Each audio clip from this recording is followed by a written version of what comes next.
Everybody, and welcome back to the Wildcard podcast, and we're in for a treat. It's the first official episode of the season. After a great preseason episode, Gerard and I are back to discuss a little February Flurry, and of course, March Madness that's being played in February, because that's how we roll in MRUno. G, it's great to have you back with the first official episode where we talk about the season, a little bracket action, and some updates as well on some preseason media. What are you looking forward to tonight? I'm looking forward to go through the February Flurry here, newly crowned major for Emory. So that's going to be exciting to watch out for. Tapir won it last year, so we're seeing who's going to add their name to the legacy list on that tournament. But that's also going to kind of serve as a general D2 preview for this upcoming season. There's a lot of names to watch out for. And then for D1, I mean, new season, a lot of new matchups coming in to the year, and going to be a lot of interesting games here. And we're going to have to watch out for who rises to the occasion, who gets upset. Yeah, I cannot wait for that, G. It's going to be a fun one. Going to be an interesting season indeed. But before we get to that, let's talk a little bit MGR land and some preseason media. Well, on MGR land, we started off with my KT Classic Challenge. Of course, as the host, I do not compete. I only host. Great stuff so far. As of right now, we're down to 3 people left that are actually now 4 people now as of this recording. The final 4 will go as follows. It'll be Rune from Belgium. Then we got Red from Vietnam. That's the 416. And then, of course, we have, an old school player, I like to call him. Luke, definitely an old school mind. He was a D2 player. Old school plot-minded player. And then Nick. We got Brendan and Ohio. So very interesting final 4 there. Of course, the KT Classic Challenge is not set after this round, right? It's 2-round championship. We'll get it running back in May, and then we'll have the playoffs in July. It's the only tournament of the year that has a 3-stage format. But overall, Grimland's been great. Can't complain. Got some new formats that came in. Want to thank all the following people that submitted the format. Obviously myself, Nick and Rune coming up with their Regional Rumble and Rune Open, respectively. Of course, Alan, he submitted 2 formats, the one-shot challenge and a little CFP one. It's Ard, of course, with the Ard Quake. Can't wait for that. It's going to be a fun one. G, you remember playing in the old 2023 Super League style. We're bringing that back. That was a fun one. Grateful for Ard doing that. And then, of course, Gaunt's going to have something in September. And Bad Brad with his Brad bundles. And, of course, a little bit of a potential format. A little spoiler, a little format he wanted to try for D2, which we're not going to talk about, but it is something to watch as he got that going on. And I think Vapor, of course, has Vapor Vision. I don't believe he submitted any other format. That's all I got for the format. So thank you to those that submitted. Thank you to those that have participated so far. I can't wait for Grimland to continue to take off and continue to do its thing. I also can't wait for what's in store for that first event, not named KT Classic, because the next event will be a 2-week showdown. And then the preseason media, G, we just wrapped up our top 25 Super League countdown from 25 to 1, the top 25 players. All in coincidental order, right? So we started with Cody Lamas and worked our way. We just finished with Ashley today. Congratulations to the champ. Congratulations to the media team on a great result with that project. Can't thank them enough, and I'm looking forward to seeing more projects. I want to thank Cody, Smart, Gio, and Sky for all the continued work as they continue to put in their grind. G, your thoughts on the media team a little bit, the little preseason, before we get into the main stuff. But a lot of great stuff coming in for sure. Yeah, I mean, I think out of all the departments so far, they've been the one that's kind of been able to get a jump start on most things the earliest, and I think they've done a good job kind of establishing what they're looking to do for the rest of the season.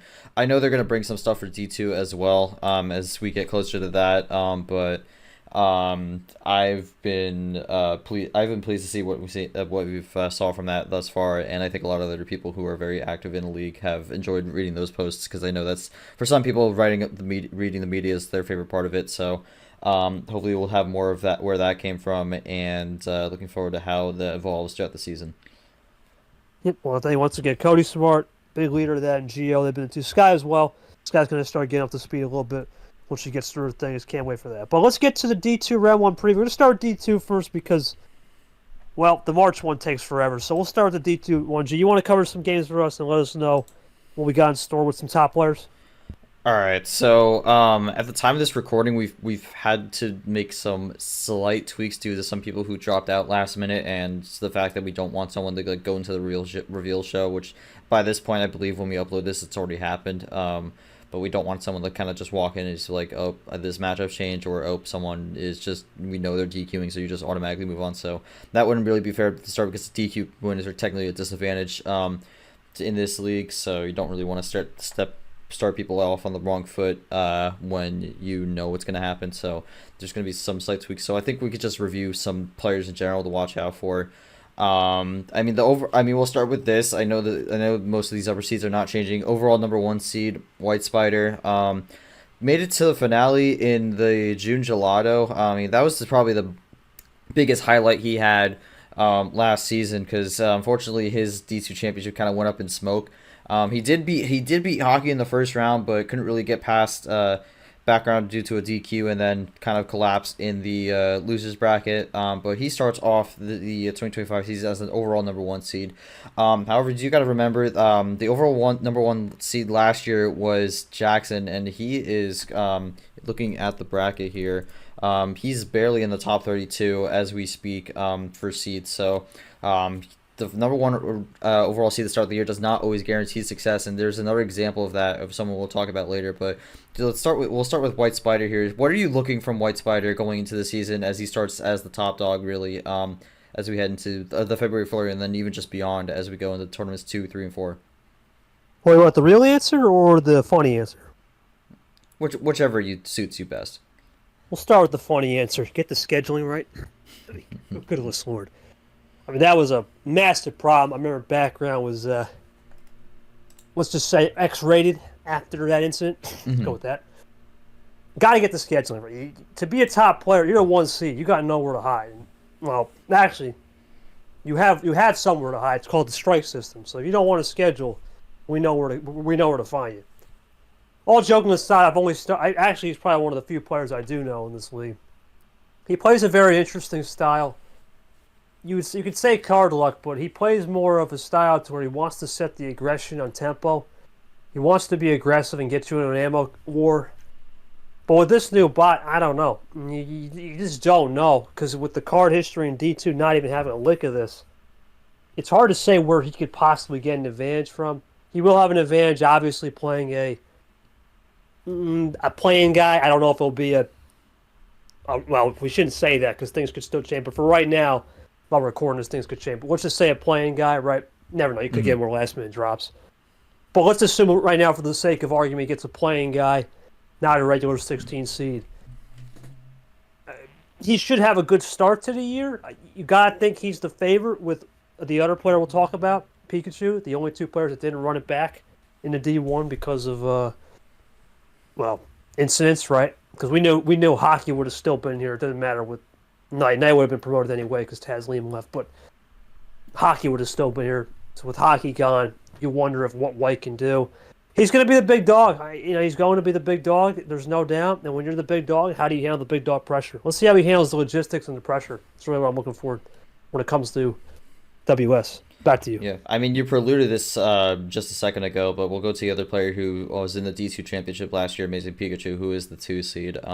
He plays a very fast style, and he kind of really came onto the scene in the LCQ.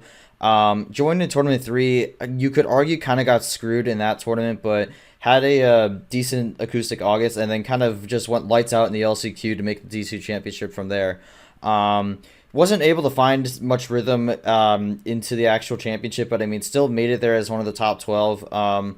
We know his style, but in terms of potential evolution, what do you think he needs to do to be able to make it further, to just make it back to where he was before in the Acoustic August and the LCQ, so he could keep racking up those wins and be a contender for the start of the season and beyond? Well, he plays that rapid style. I know he benefited off the stupid cat bot with the huge cards. You can click on the old bot. You can click on a separate server or a separate website. You can see the cards. You can't do that here. Everything's a one-stop shop. There's no DMs. I have seen his pace slow, G. It's not that quick, crazy, lightning pace. He's actually taking his time a little bit, slowing down.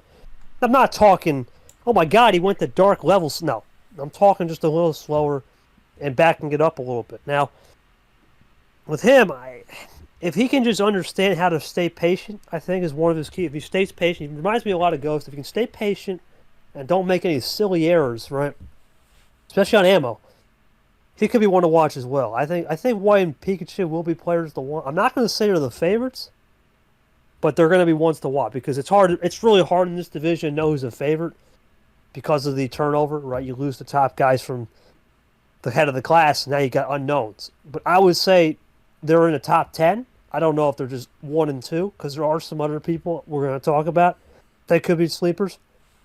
But I really think this could be a chance for Pikachu, if he understands logistics and pressure similar to White, to rise up and get himself into that D2 championship again for 25. Back to you. All right.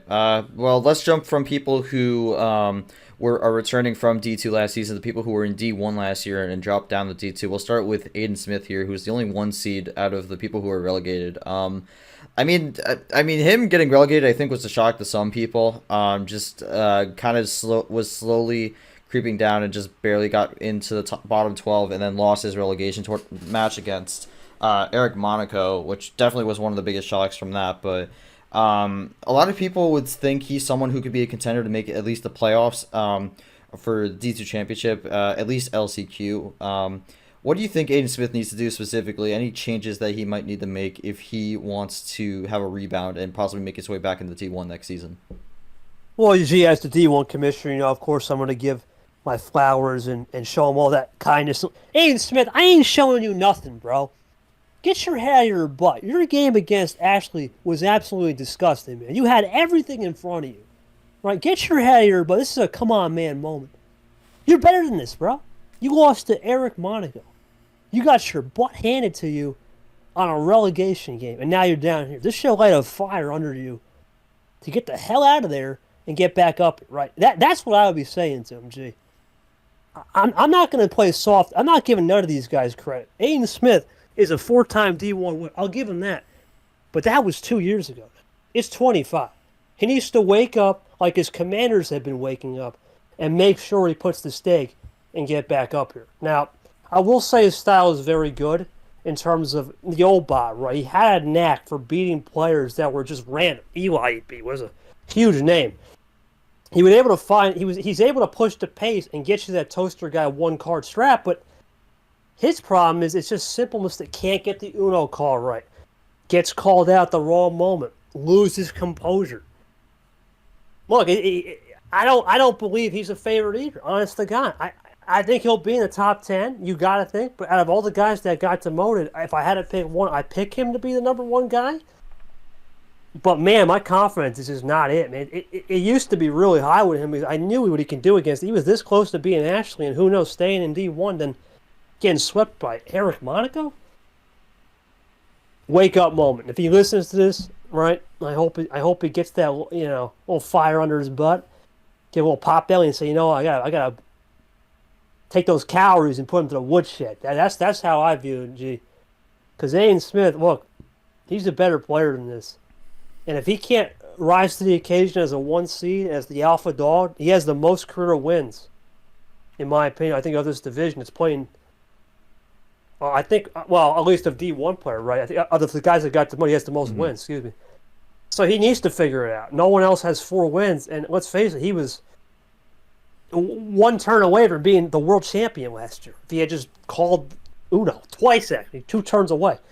Right, so he knows what to do. I just think it's charismatic errors that he just continues to make, and it just costs him. He cost himself a green reverse card, and he cost himself a lot of energy towards the end of the year. So he needs to get going, or I'm not going to be happy in terms of his stock. But digress. I'll say he's a top 10 threat. I think he's the only one of the guys that got demoted. The rest, it really is.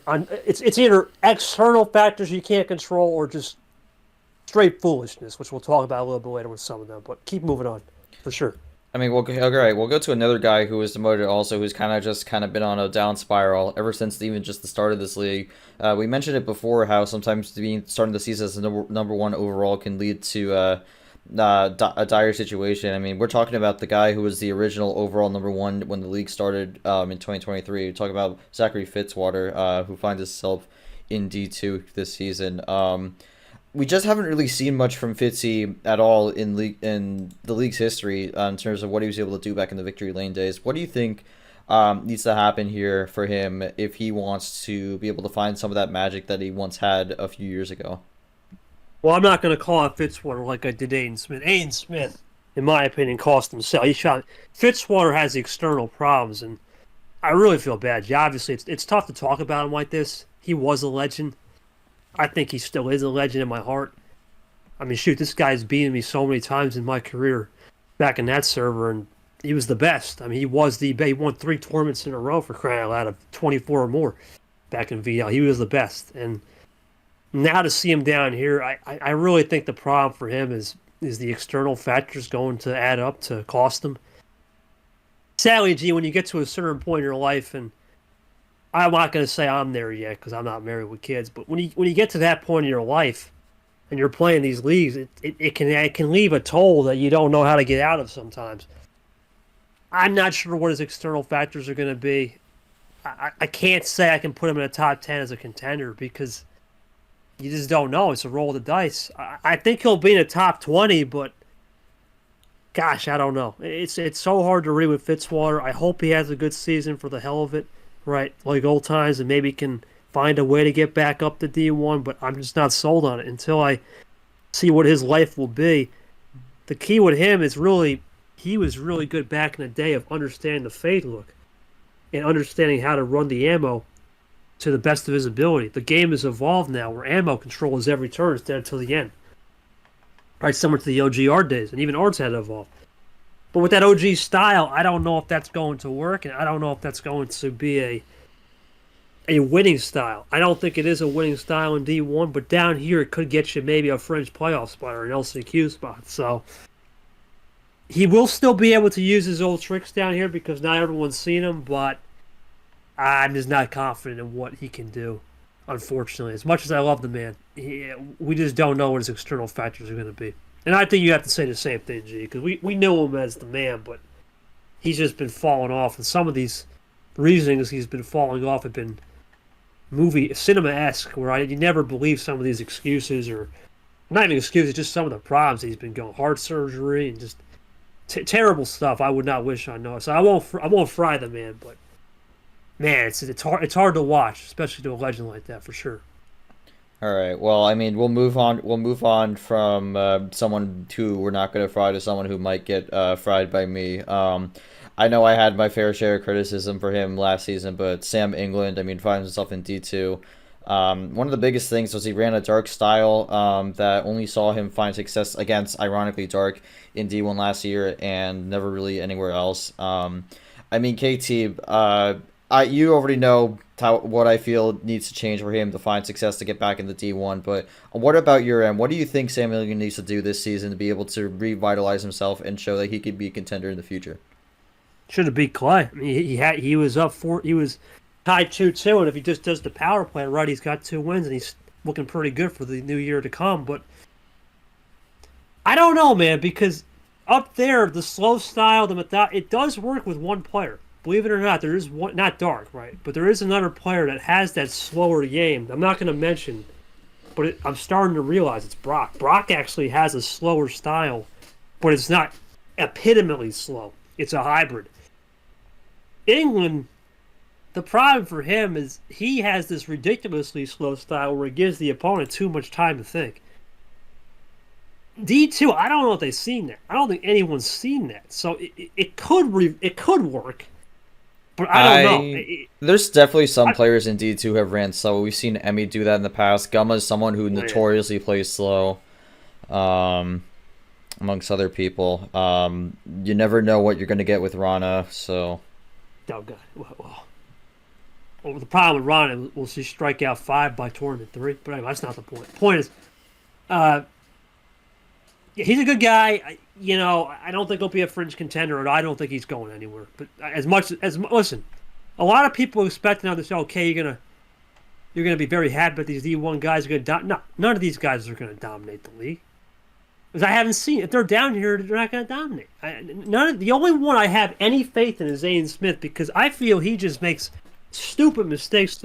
Sam England needs to figure out another style. He's got no plan B. When the game is plan A, okay.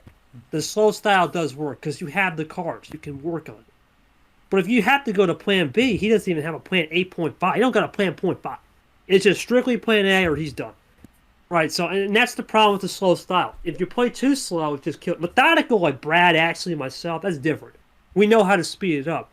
But if you're just straight slow and trying to also combine that with a little bit of pace management, it doesn't work when you're already slow. So England, I got nothing really to say other than I don't expect much out of him. I hope he does well, but I just don't see it. It's not one of my championship favorites for sure. All right. Just gonna quickly get a bunch of few people here. Brando.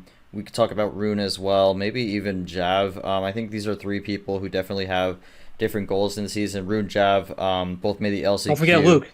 Yeah, we can throw Luke in here too. I think Luke would go with this as well. Rune, Luke, both made the LCQ final. Came up short to both Jenna and Amazing Pikachu respectively.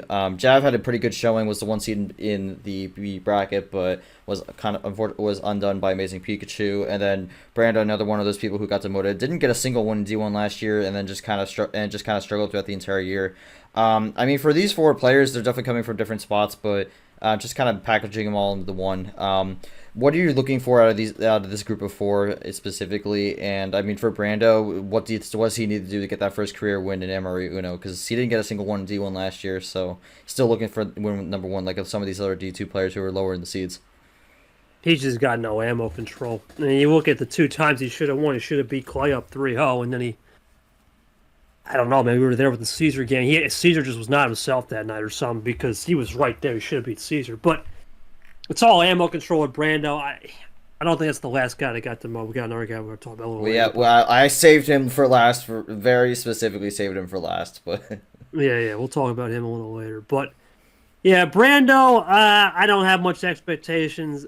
I think he'll get a win, but I don't think he'll go any further.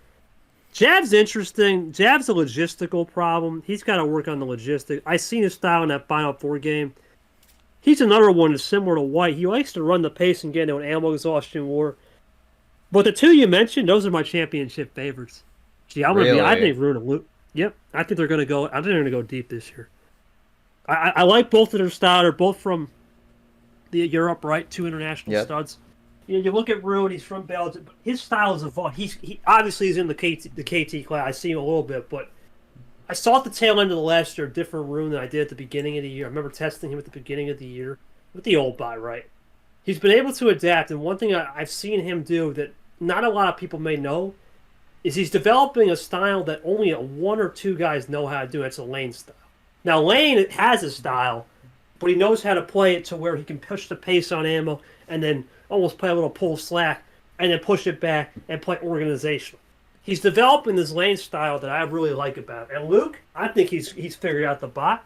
He's had a good, solid involvement with the league. He's watching more match. He's getting more data and film study, especially on how to improve the fade look, especially on how to improve his ammo control, and a little bit more of, in my opinion, a little bit of surprise fade. He knows when to make those 4-run breaks, which is key with this bot. The four cards is huge.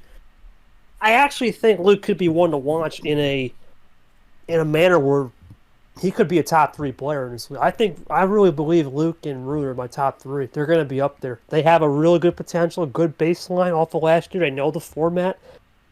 They'll be in the hunt for sure. Jav as well will be in the top 15 consideration, but I really expect big things out of Luke and Rune. As far as, like I said, Brando, I don't see him going anywhere. Maybe a win. I hope he does well, like I said. But unlike Yuji, the guys that moved up, right? We know they have. I just don't trust these guys. They're down here for a reason, right? They didn't show anything. You think it'll light the fire, but I don't know. I don't know where Heart's going to be at. When you get demoted, you can either look at it two ways, right? You can either look at it as a blessing, in the sense that, hey, I can improve my skill and get better. Or two, you kind of let the emotions get the best of you, and you don't have the energy to go into every match thinking, I'm the man. They've got to learn to be the shark in a world full of sea creatures down here. Because they are the shark. Technically, they are. They're going into this little pond as the big fish. Up there, they're the little fish in the big pond. We'll see what happens. But I'm very optimistic that Luke and Rune are going to be the two to watch. That's just from my personal opinion. I'm sure you'll have something different, but those are my two for sure. I mean, you made an interesting point here with Rin and Luke. I mean, those are your two favorites, both European. We have a large wave of UK players coming in this season. I believe there's 6 specifically from England, which is kind of wild. It's kind of like the mini California that we see in D1 with how many players are up there. But I mean, you look at Europe in general. I mean, you have some promising rookies like Marcus. I know Puzzle Dan's been interesting to watch for the most part. Um, could give a potential shout to Lucas as well.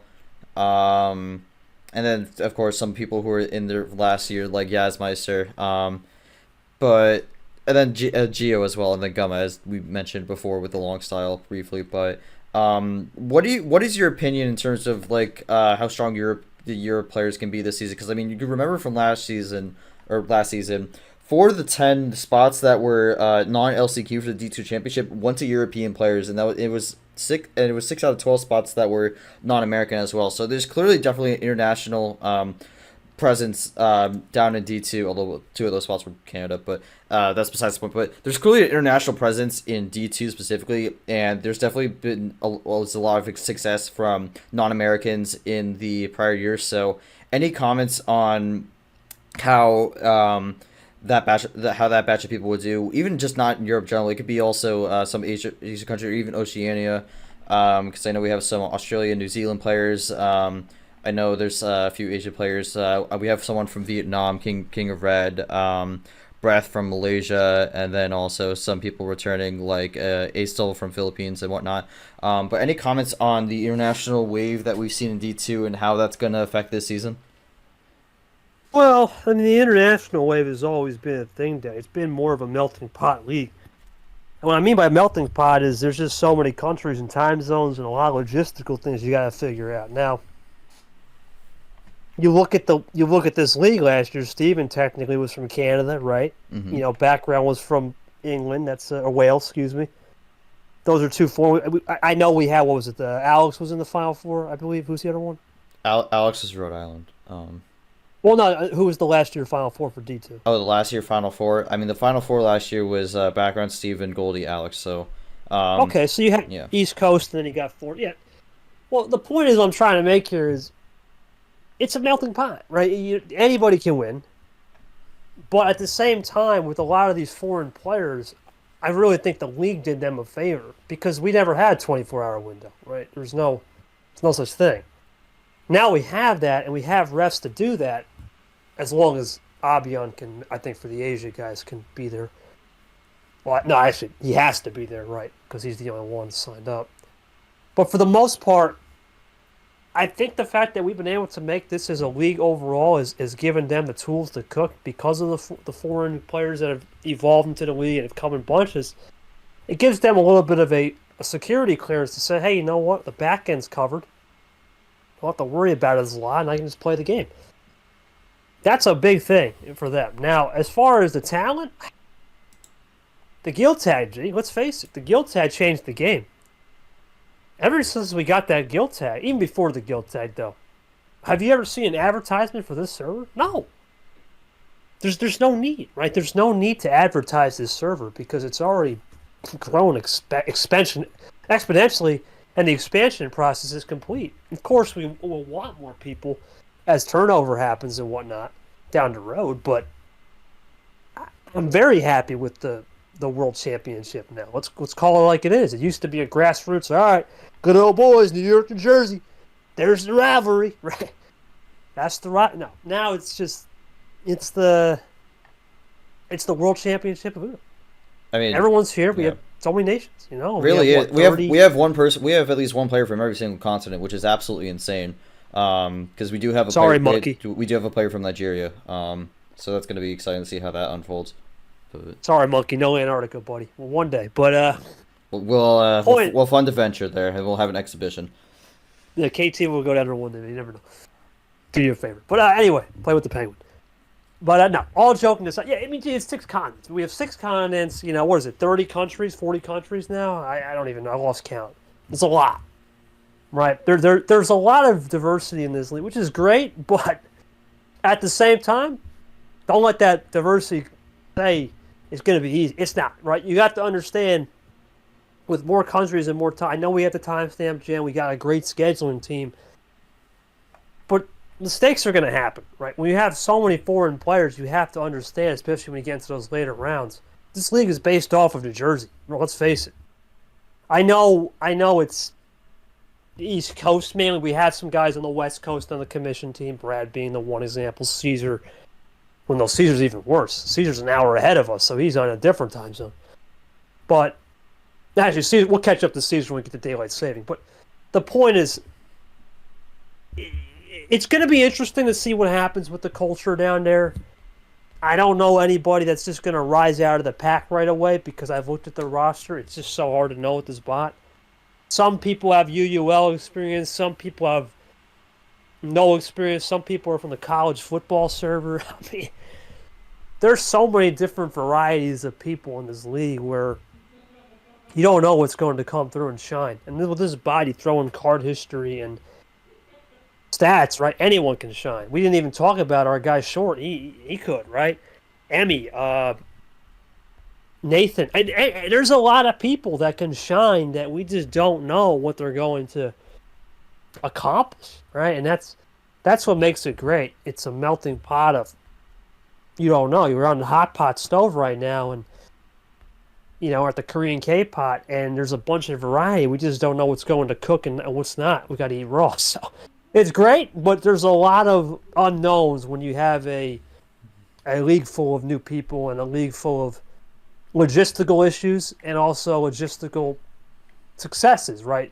While there may be logistical issues on some of these people, if they become a success and it was a logistical success, and it helps the league grow in terms of world value. So there's a lot of ways to look at. I'm not going to get into all that nitty-gritty, but I am very happy with the expansion of the league in terms of sea to shining sea, and I always say New Jersey to New Zealand, right? That's kind of how I view it. So I look forward to the expansion down here, see how you guys handle it as well. Back to you. All right, we'll do a few more. We'll do 4 more of these and move on. I'm going to just group here of people who kind of rose towards the end, fell towards the end, or even just had straight up disappointing seasons. I mean, Myhill, Mark, Daniel Voiles I'll throw in here as well. Maybe Nathan, I'd say probably a disappointing season. Deleted, and I'll throw I'll throw Cyan, Cody Smart, whatever you want to call him, in here. Who didn't quite have the season he was hoping for as he joined in the back half. I mean, any comments on specifically this group of people, what they're looking for in this season, any contenders out of this group you might find, or any goals that they might be setting themselves out for this season? Mihail and Mark could be definitely top 15. Cody Smart's going to have a big year, G. I know people don't like to hear that, but he's going to have a big year. I really do think so. I know people may not agree with that. He's got 0 wins, but you look at his, I know he's a bozo in certain aspects, but his mindset as a player, you see a lot of the practice stuff he's been doing. I'm not saying it's going to translate, but he's going to have a big year. I'm not going to say he's going to win D2 or anything, but he's going to have a big year growing up. And I think they're similar to Mark. Those two guys are similar. They need a little bit to grow up, and I think they're going to grow up big. Mihail as well. I think he'll be a fringe contender, right? Maybe top 10 at the back. He was close. You would think naturally he'll progress. I don't know. Voiles is a strange character. I don't... Well, speaking of strange characters, we didn't even mention Deleted. But I would say Voiles is another one that could maybe make an LCQ run. He'll probably be in the mix. I'd say if I had to pick out of those 4, I'm just going to go with the safe bet and say Mark and Mihail would probably be the 2, but don't sleep on Cody Smart. Don't sleep on Voiles for an LCQ run. They could get in the mix. Did you mention other people? Emmy? Emmy was there too, yeah. Emmy, man? I don't know if I want to show up during games, man. It's weird. Every time I show up, things go a little weird. Calves and stuff. Anyway, I'm not sure if I want to dive into that a lot, but I'll say as a player, it's a long drawn out style. I would rather not either. No. We don't need that here. But it's a long drawn out style. It works sometimes. It was close to getting a D2 championship spot with the LCQ run she had before it fell short. It could work again. Like I said, the new bot is a little bit more of a game changer. If you have EXP with it, you can really do some numbers, but if you don't, you could falter. We'll see what Emmy can do. I guess I'll throw in Deleted, right? Because Deleted was close. Mm-hmm. I guess I'll throw in Short as well because he was closest one. I was just about to get the short also, but if you want to hold off on that short comment for a sec, yeah, unless it's just I'll throw brief. Deleted. Then yeah, I'll do Delete. Hold off on the Short comment. I know we're gonna have that special guy coming up as well. Look, Deleted. Logistically, you have a 24-hour window. I'm just gonna say this: if she can just figure that the window and understand that it's pretty open down here, you actually can do really well. Deleted is a very solid player. As long as she doesn't get in her own head. If she doesn't get in her own head, then, yeah, why not top 10 player? But if she gets in her own head, then she's going to be in the back end. So we'll run it back in 26, right? So in D2. So I don't know. Deleted's a volatile character. Very strange. I always said it to you. You got to be very peculiar with her. So we'll see. We'll see what the expectations are. I'm not going to put any expectations on either player. But let's get to some more players. And I got some more coming. All right, we're gonna do two more here. We'll start with Not Short. I mean, he's technically the only comm member on in the commission team that's on the D2 side of things. He really surged at the end of the season. I mean, by all regards, it was not a great season on his end, but he really made the most of the LCQ as best he could. Made it all the way to the semifinals as a lower seed. What do you think Short has to bring to the field for this season now that he's got a season under his belt and kind of knows the system? And I think some of the rule changes as well benefit him as well with the elimination of best of 5. Well, with him is he knows how to play the game. He knows how to read the game a little bit, right? He's been to so many D1 streams and so many streams in general. My thing with him is really it's going to be I've only went to a couple of his games last year. But if he can stay composed throughout the games and stay and basically don't put extra pressure on himself, he'll be fine. If he doesn't put the extra pressure on himself and just plays the Uno like he does in the practice games, believe it or not, and just plays consistent Uno, not volatile Uno, he'll be good. Excuse me. But I don't know. I'm gonna go 6 through 10 range. I think that's fair because you do have to remember there is going to be I'm not going to say it's a big pack because last year was 8 people? Kind of ran towards the end of the year. Yeah. I think there'll be about 4 or 5 people that will run it this year down here, and we'll start to find a pecking order. I think he can get into that 6 to 10 range. I don't think Short really cares about. I know him a little. I know his mentality. He doesn't really care about winning D2. I think he just cares about the promotion spot. Right, so he'll be content if he can get one of those 4 spots. But if he can't, he'll fight for those last 4 to get in, right? And there could be more with a lot of potential retirements looming for next year. So for him, it's just about getting in the top 10. He got a shot. I don't think he's going to care about winning it all. Of course, if it's there, you take it. But for him, it's about getting promoted, right? And then working your way up. And I think he'll be in that 6 to 10 range. And if at worst, I think he'll make one Final Four. I really do think he has a shot to make. I don't know if it'll be T1, but I think he'll make one Final Four. I could be proven wrong, but I think he now has the tools with his bot and the experience to make one, as long as he doesn't get in his own head, for sure. I think he can make one, for sure. All right. And we're going to save potentially the best for last. Oh, yeah. The most interesting character, one that we weren't even sure was going to appear here this season because of the whole insane offseason that he went through, but posting a new number now, a number exclusive for him, number 0. Any comments on the player known as Clint, formerly known as Clint B, Clint Green, going into the D2 season? Yeah, Clint Green pulled a Chad Johnson, Chad Ochocinco. He's Clint Green now, and see, let me tell you, his number is 0. That's how many wins he's getting this year. 100%. I think he's going to get 0 wins. Oh my god. Rest in peace, Bozo. You won't be missed. I'm calling a 0-win season for Clint. Part of me, I know I'm the D1 commissioner. I'm supposed to be, friendly to you. Dog, you shouldn't even be here right now. You should be in jail. Okay, I'm not even kidding. What? I don't know. You got to. I mean, yeah, Clint did some crazy off-season things. He got away with it. I'm not going to get into that, but yeah, Clint is a character, man. Congratulations to him on securing the number 0, because that's how many wins he's getting on the season. Oh my god! And I'm glad he ain't coming up back to D1, because for whatever reason, I talked to Clint. Out of every player in the league, in D1. He's the only guy that can give me a real hard time on an even-keeled game. I don't know why. He basically, oh, Bush, your style is the easiest to read. How is that possible? I don't understand.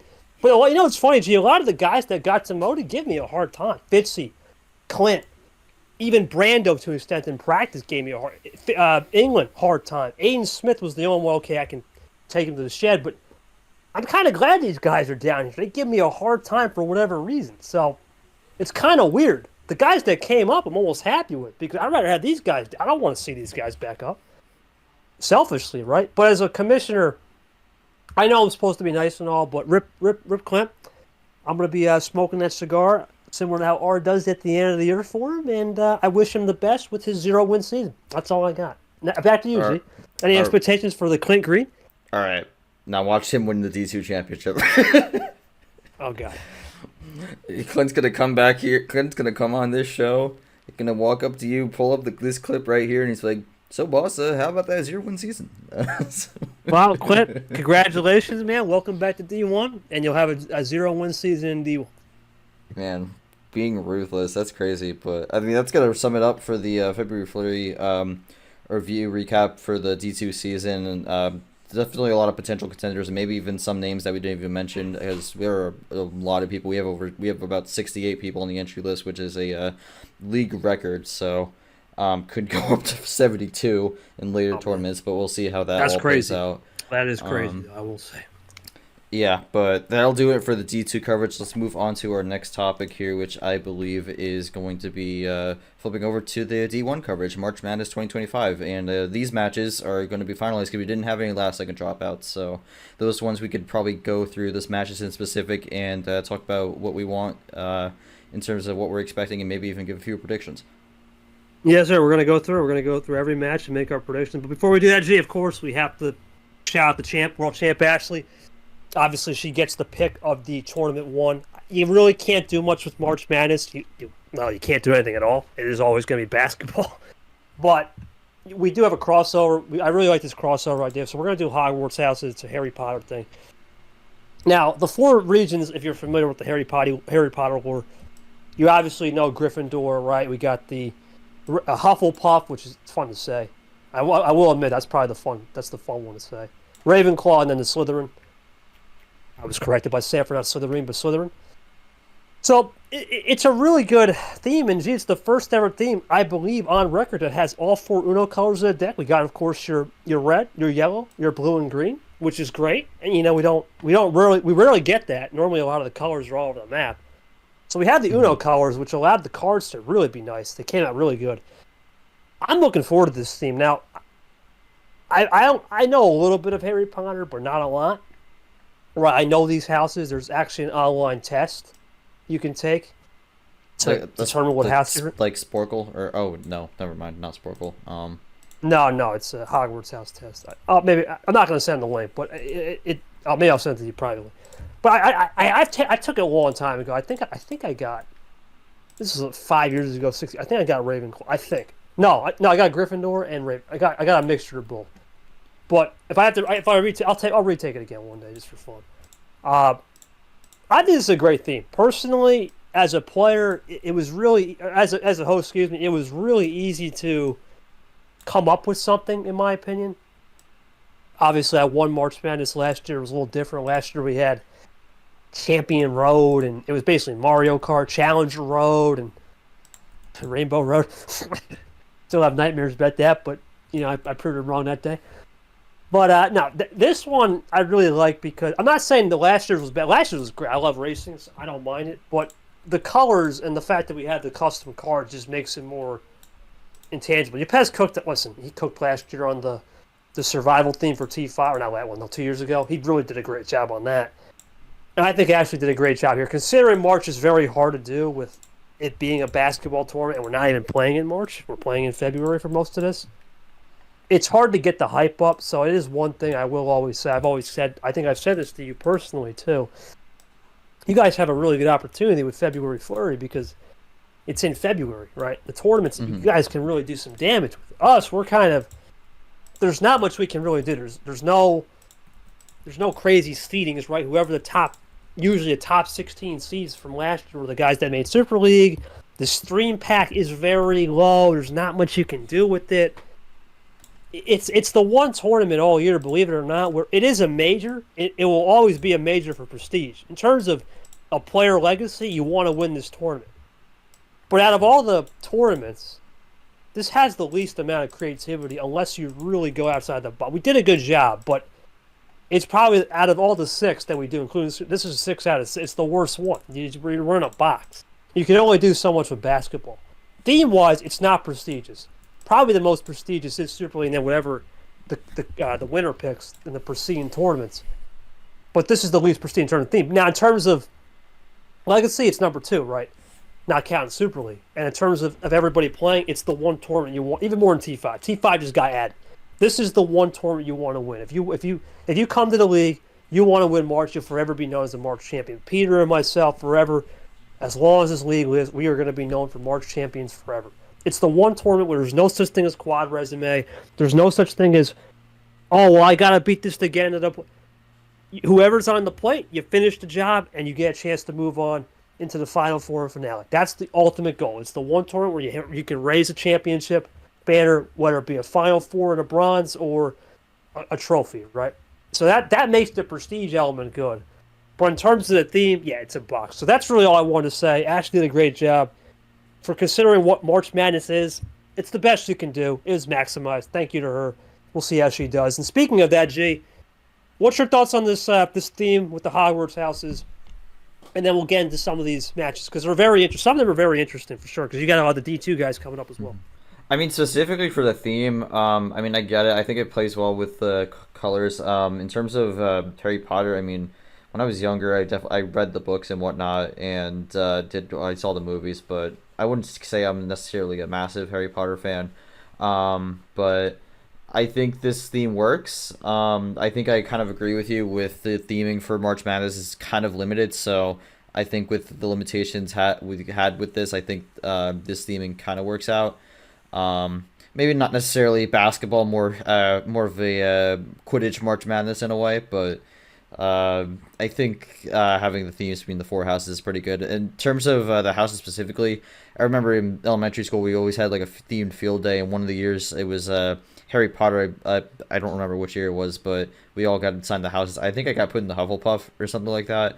Nice. So again, that's kind of just my experience in terms of the houses, but yeah, we'll see what happens. I think the theme works. That's about it.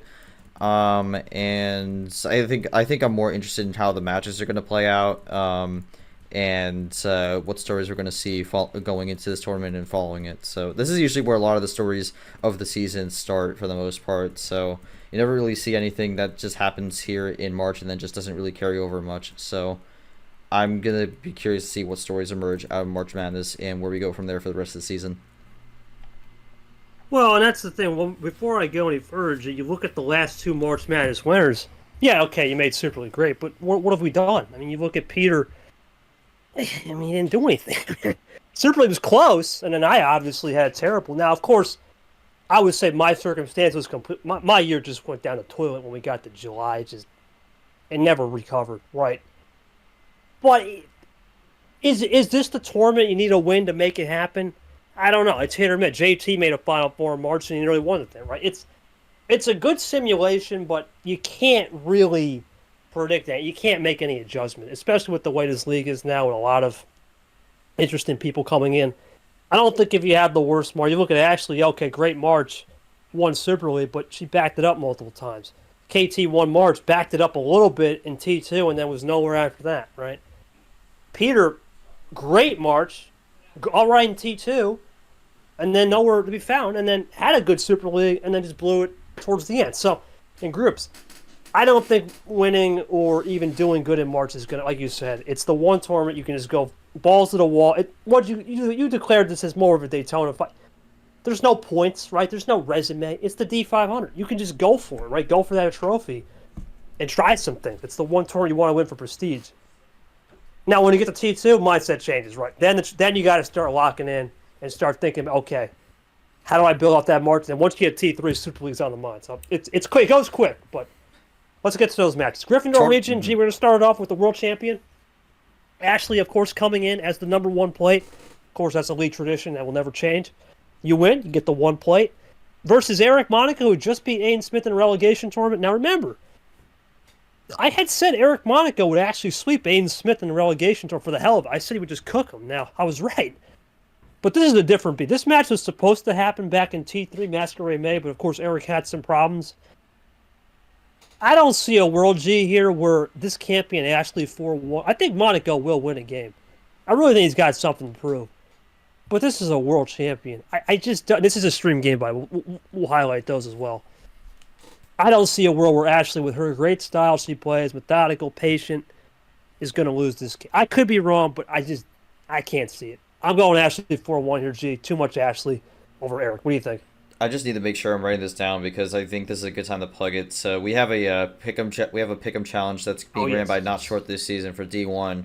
One of the main aspects of it is me and KT will be competing alongside it as well. So if you ever watch the show and we make a prediction, you're like, oh my god, he's so stupid. Why would he ever predict that? Well, now's your chance to prove that you're smarter than us. So join the server, enter the pick'em contest. Again, talk with the Not Short if you want more details, and see if you know more Uno than the two of us. And real quick, G, remember, I legally can't make predictions, so I use the CPU. Just keep in mind, because I'm the host of this, I just used whatever the CPU gives me. Now T5 last year, I broke the rule because the bot was just completely new, but I am using the CPU, so whatever the CPU says, I have to go with. Remember.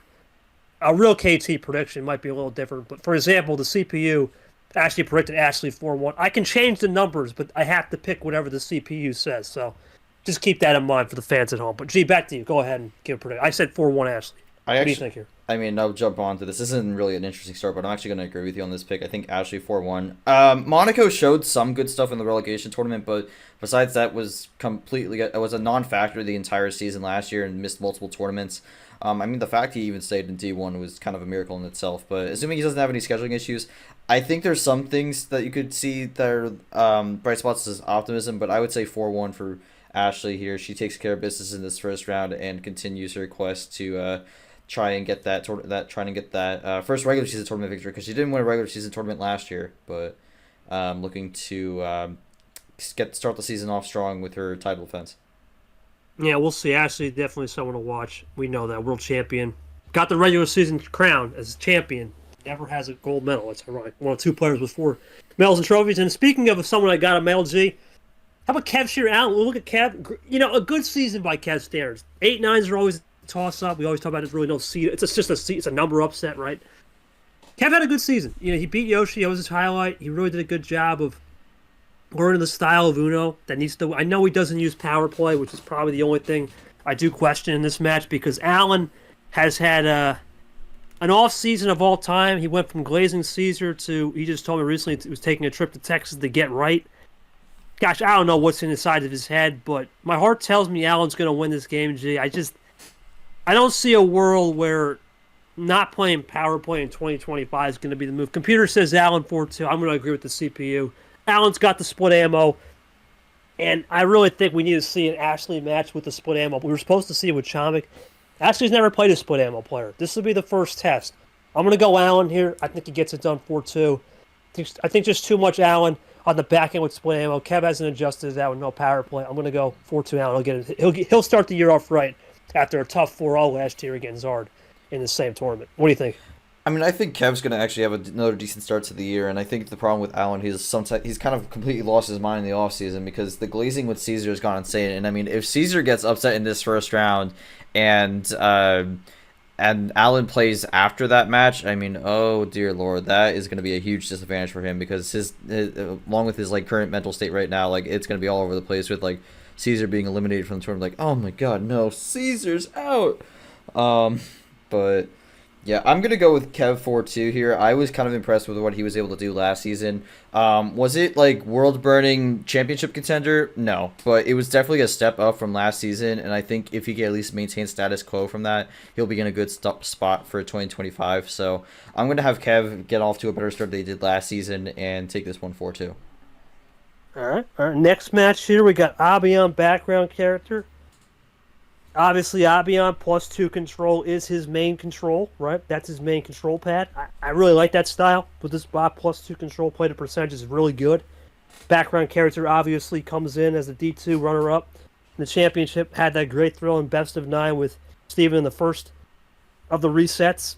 I think he plays a really good style as well. I'm going to say this game actually will get off on time at a reasonable. I know this is probably one of our interesting matches in terms of logistics we have to do. Obviously, Wales and Indonesia. Should be able to get this non-stream. These last 2 games are non-stream. Most of his region is non-stream, by the way. Computer has background character winning. That's crazy because the CPU doesn't really know background character, other than the fact that I plugged in D2 data. So I'll go with background character 4-3, but I don't know, man. This is a tough one to read because Abion's going to, we just announced Thailand, right? And he's from Indonesia. That's a big thing in his arsenal. He doesn't want to not be there as an Asian representative player.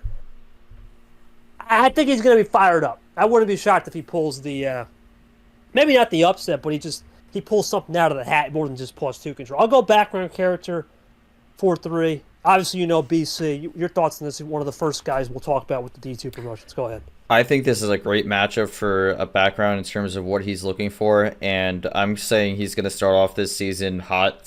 Give me a massive 4-1 victory for background here. I know Abion has that potential Super League home, not necessarily home field, but like close to home motivation he might have, but I don't really think that's going to kick in till like Tournament 3, because as you said, Tournament 3 is really where Super League starts coming into mind. So I don't think that's going to kick off right away. I think background's going to start off hot and win this 1-4-1. You got to remember also he was the runner-up of the February Flurry last year, so he has shown great success to start the seasons before. So I'm looking for another hot start from background, and we'll see what he does. But he's someone I would watch out for this season as a potential contender. Only one difference so far. We'll see if we get something different here. Monkey Logan, Monkey. At this rate, G, a lifer in the vet class. He's our J-All guy, or Elliot Sadler of the vet class.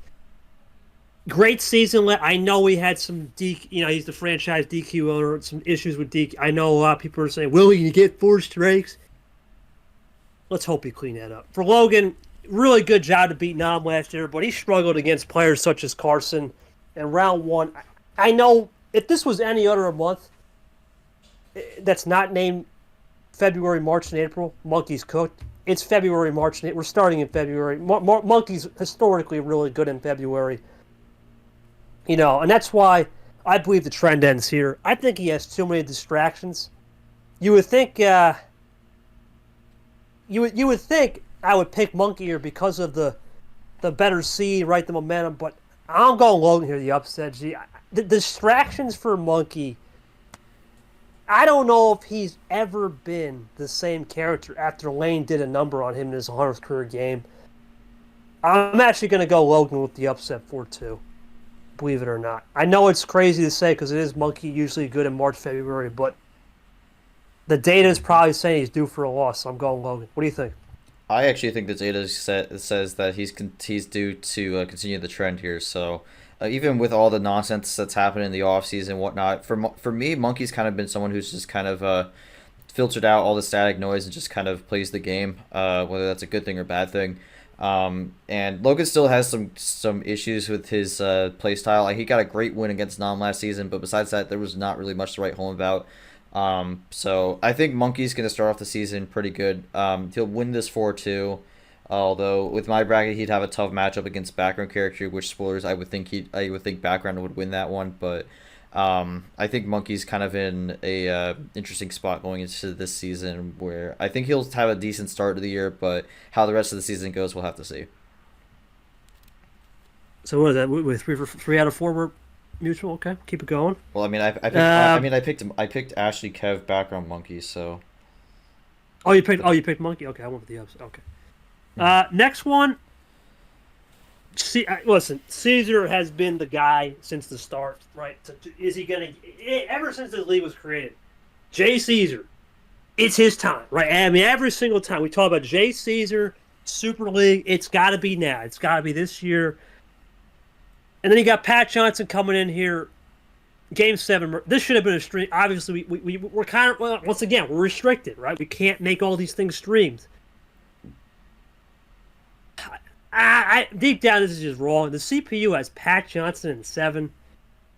It's basically thinking that Pat Johnson's luck is. I'll have to stick with it, but man, this is probably the hardest game of the region to call. These are two evenly matched players because we know Pat in a round 1, he loves to take it 7.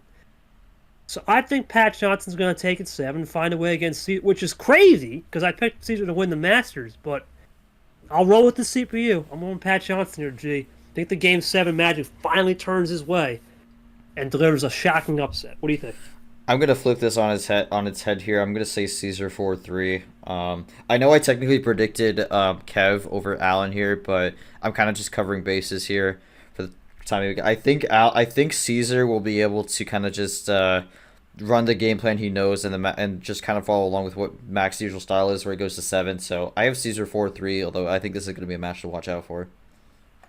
This is one of the good matches for sure. Next match will be interesting, G. Nam Goldie, obviously, you know my thoughts on Nam, young puppy. You know, he's a really good kid. I really think he learned a lot last year. His problem was the new environment. He never got a hold of the new environments, and that's what cost him. That's a rookie, though. He's not a rookie. He's a master now. And then you got Goldie in here who plays one at a time Uno, right? Take it one turn at a time, one bite with the elephant. I think Goldie puts up a fight, contrary to belief, but I got Nam 4-3. I think Nam's going to... I know the CPU has a little bit... I think it says Nam 4-2. I'm going to go 4... I think this actually does go 7. Because I really think if you look at this, Goldie's going to play a more conservative approach to say, okay, I can take it one turn. Nam likes to sometimes get in his own head. If he gets out of his own head, I think Nam's one of the best players in the league. I'm not going to disregard a master like this. I'm going Nam. Goldie will put up a fight, but I'm going Nam 4-3. What do you think, G? I actually agree with that prediction. I'm going to say Dom 4-3 here, although I think Goldie really could win this one. I really think this just depends on how this game starts, because, I mean, if Goldie gets out to an early lead, I think that's going to spell trouble for Nam. But, I mean, same thing as well. If Nam gets out to an early lead, I think it's going to be a little tough for Goldie to kind of fight back. Because the thing for Goldie, most part, is she either keeps it within, like, range, or she kind of just jumps to the lead and never lets go of it. So I think how the beginning of this game plays out is going to be a big indicator of what happens in this match. But I think this is going to be one of the ones to watch out for. Nam definitely had some highlights last season, but obviously some lowlights. He's looking to try to start this season on a high and just kind of keep the momentum riding from there. And then, of course, Goldie got a top 4 finish in the T2 Championship and did pretty well all season. Won the June Gelato, so she has a tournament win under her name. But we'll see how this plays out for this one. But I'm gonna say Nam 4-3, but this one I think could go either way. It will. It could go either way. You never know with how Nam can adapt an environment. Now, speaking of rematches, we have a rematch from T-Force's round 1, Lamas Retro. Lamas had that famous quote with the old bot. I thought that was savage. We all didn't like that thing, so I was in agreement with it for sure. Retro is just a chaotic player. Gosh, I can't believe the computer actually has this game really close. I don't know, man. This is Lamas to me 4-2. I think he knows how to do very well in rematches or people he plays with. He's one of those guys that knows what he's doing, and he's getting a favorable round 1 match too. I haven't heard from Retro. I know other than the usual text we do in a while. Composure could be a problem. Retro never even played a first round in March last year due to the Aria forfeit.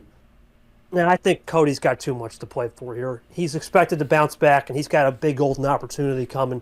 Give me Cody 4-2. I love the style that Cody's bringing in with this new bot. He plays a lot of percentage Uno, and he knows how to be creative with the reverses and skips. That's a big meta still. Give me Cody 4-2. What do you got?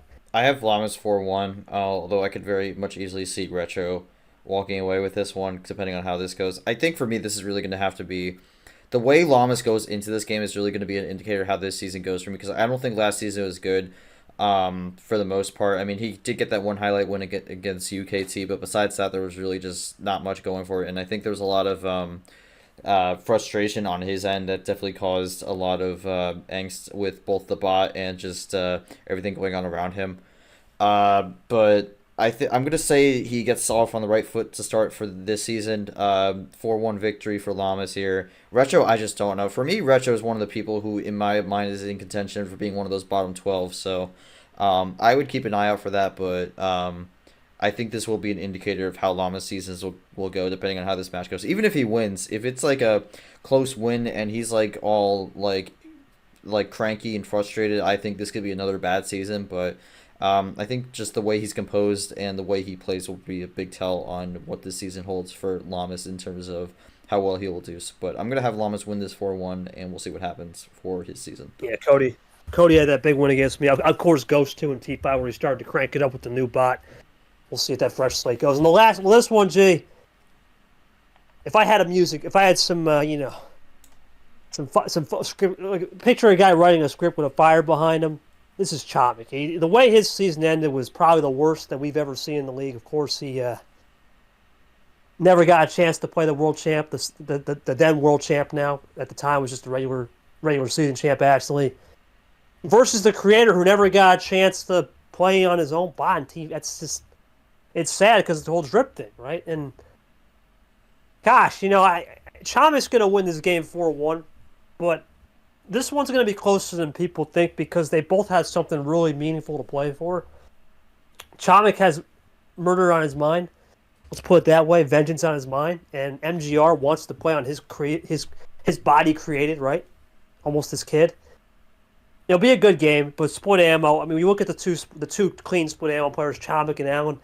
I think split ammo is just a very good style. I really do. I think Chamik's going to win this game 4-1. MGR will have a good showing.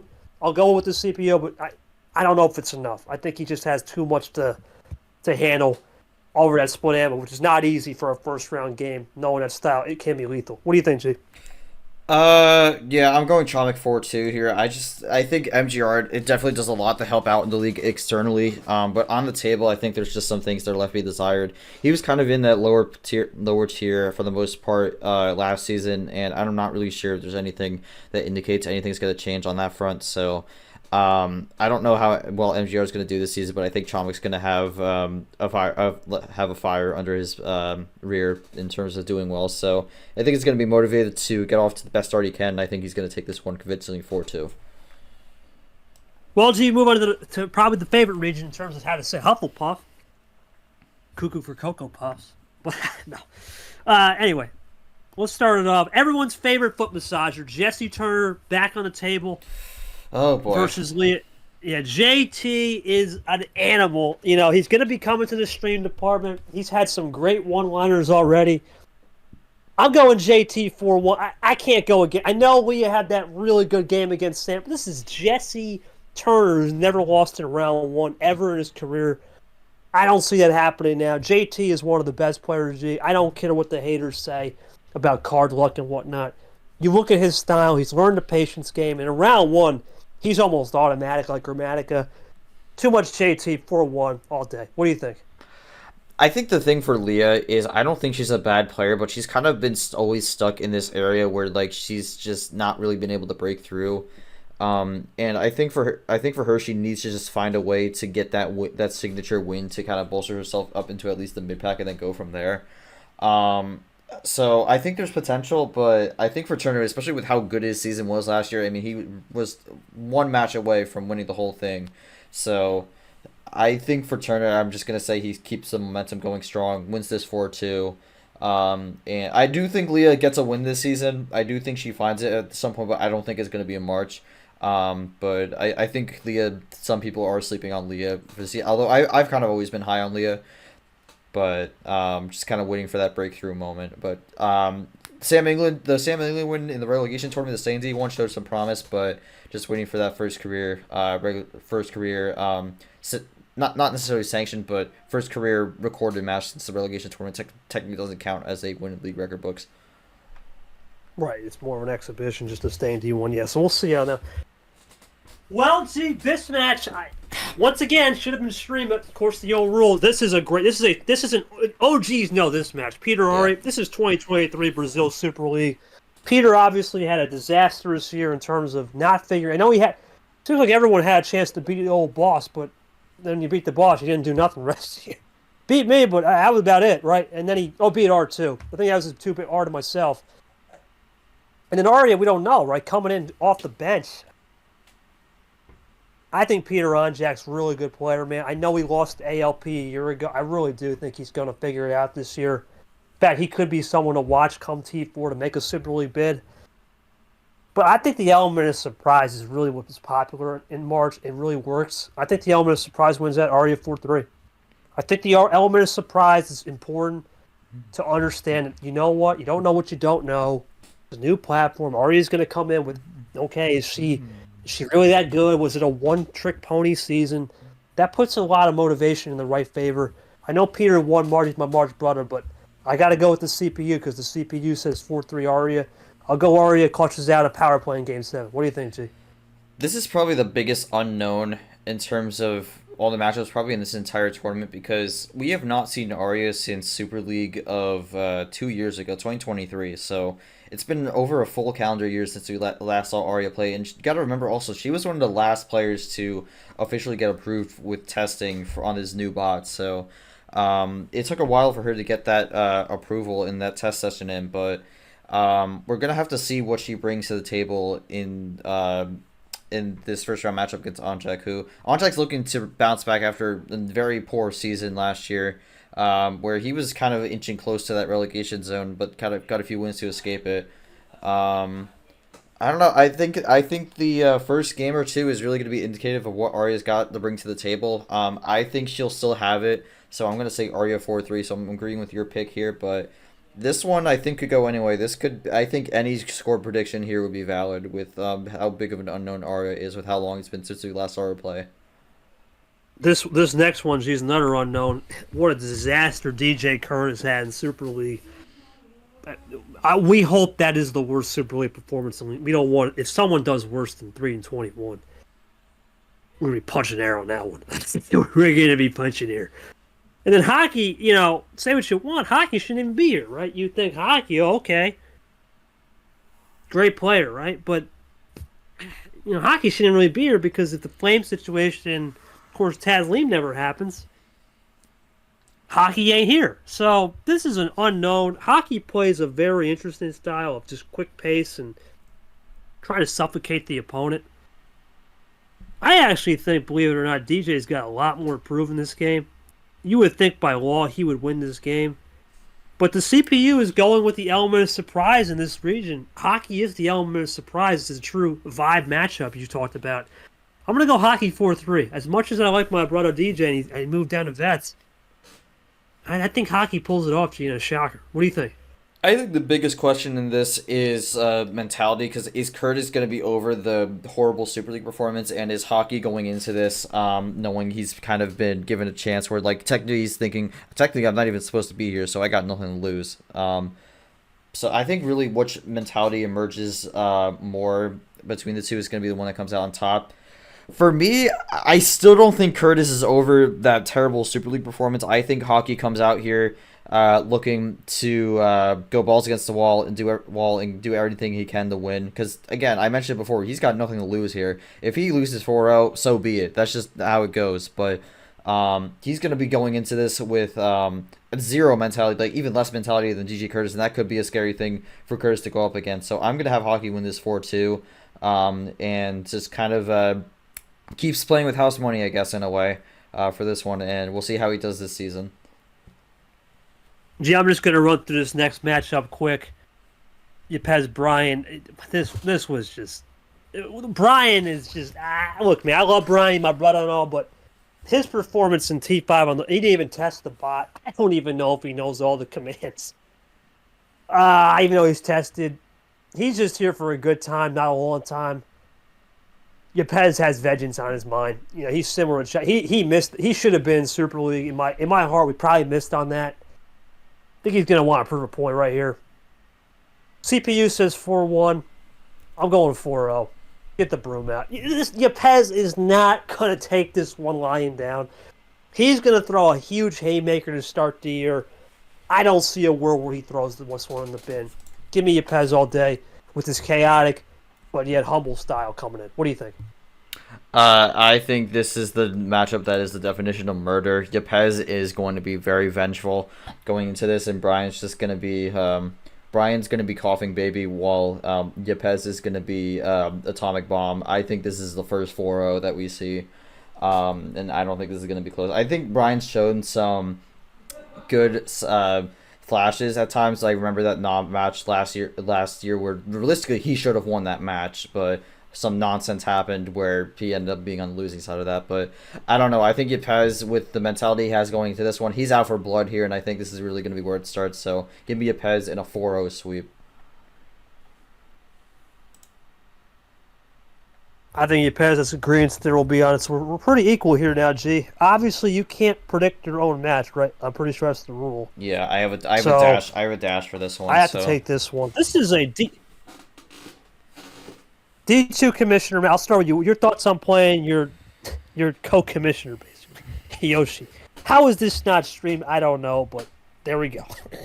I mean, you talked about it with how, like, I shake your hand, that means something. I shook Yoshi's hand quite literally an hour after the D2 championship ended.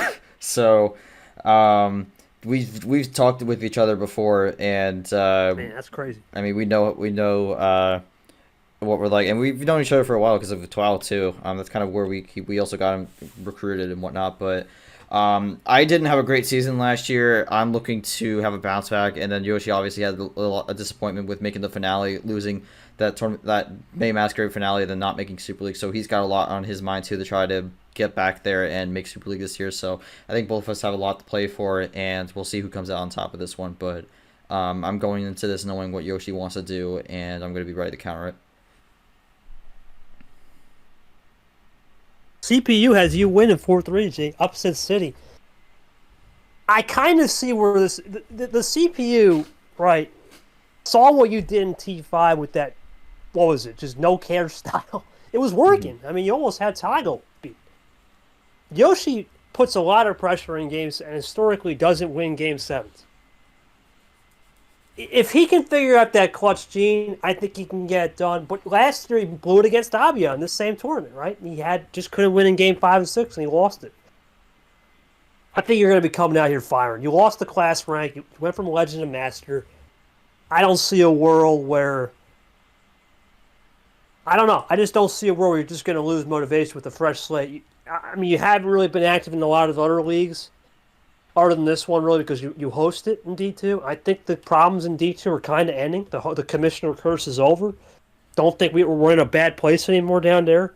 You're in a better headspace. We just met, right? But the CPU says you win 7 because it's the Yoshi historically can't do it in 7. I'll go with the CPU. You get a 4-3 win, but it's going to come down to a power play at the end. It's usually how these game 7s go. I'm going to say you get it done 4-3. It can be a good game. Like I said, missed opportunity on the stream, but should be a fun one to watch. I think it's a fair assessment for sure. Mm-hmm. Next one, G, you know about Gon? Obviously, Gon's been around. And then you got Ghost. You know, Ghost, he should have beat Brad. He was, jeez, man, he was one turn away, really, from beating Brad in Game 6 with a call-out. But then you got Gon here, where if Gon hadn't told me the private information where he wasn't going through all this exam crap, I would have actually pulled off a possible upset of my own, thinking this could be like a sneaky upset. But I think distractions, and we all know in this league you can't be distracted. Ghost wins this one 4-2, G.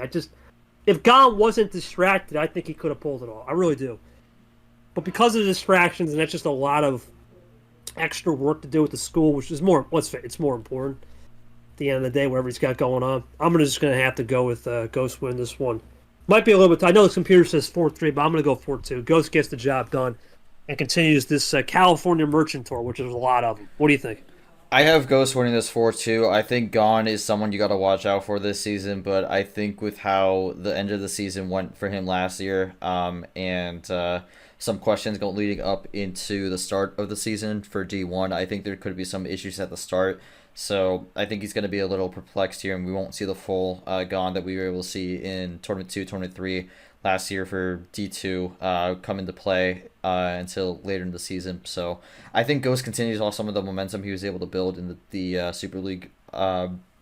So I think he's going to win this 4-2 and just kind of keep the ball rolling, looking for a big run here in the start of the 2025 season. Yeah, we wish God the best with his stuff. Hopefully, he can get it going. But Ghost, yeah, he's over. He's getting underlooked right now, under the radar. But not a lot of people have him in Super League. That could be a motivational factor. Boy, oh boy, gee, this next match. Where do I even begin with this one? Probably one of the more fan favorite players in the league, Myth. Right, he brought a lot of league people from his own league. I don't know if it is this still go. I think it's still going. It's just on a hiatus. I think. I think that's what he told me. And then you got the number one villain in this league, G. Radin. He is the number one villain. He doesn't have Eli and his fan club to bail him out anymore. But you know what? He's going to put up a fight. I was really impressed with him. Remember, he got destroyed by me at this tournament 1 year ago.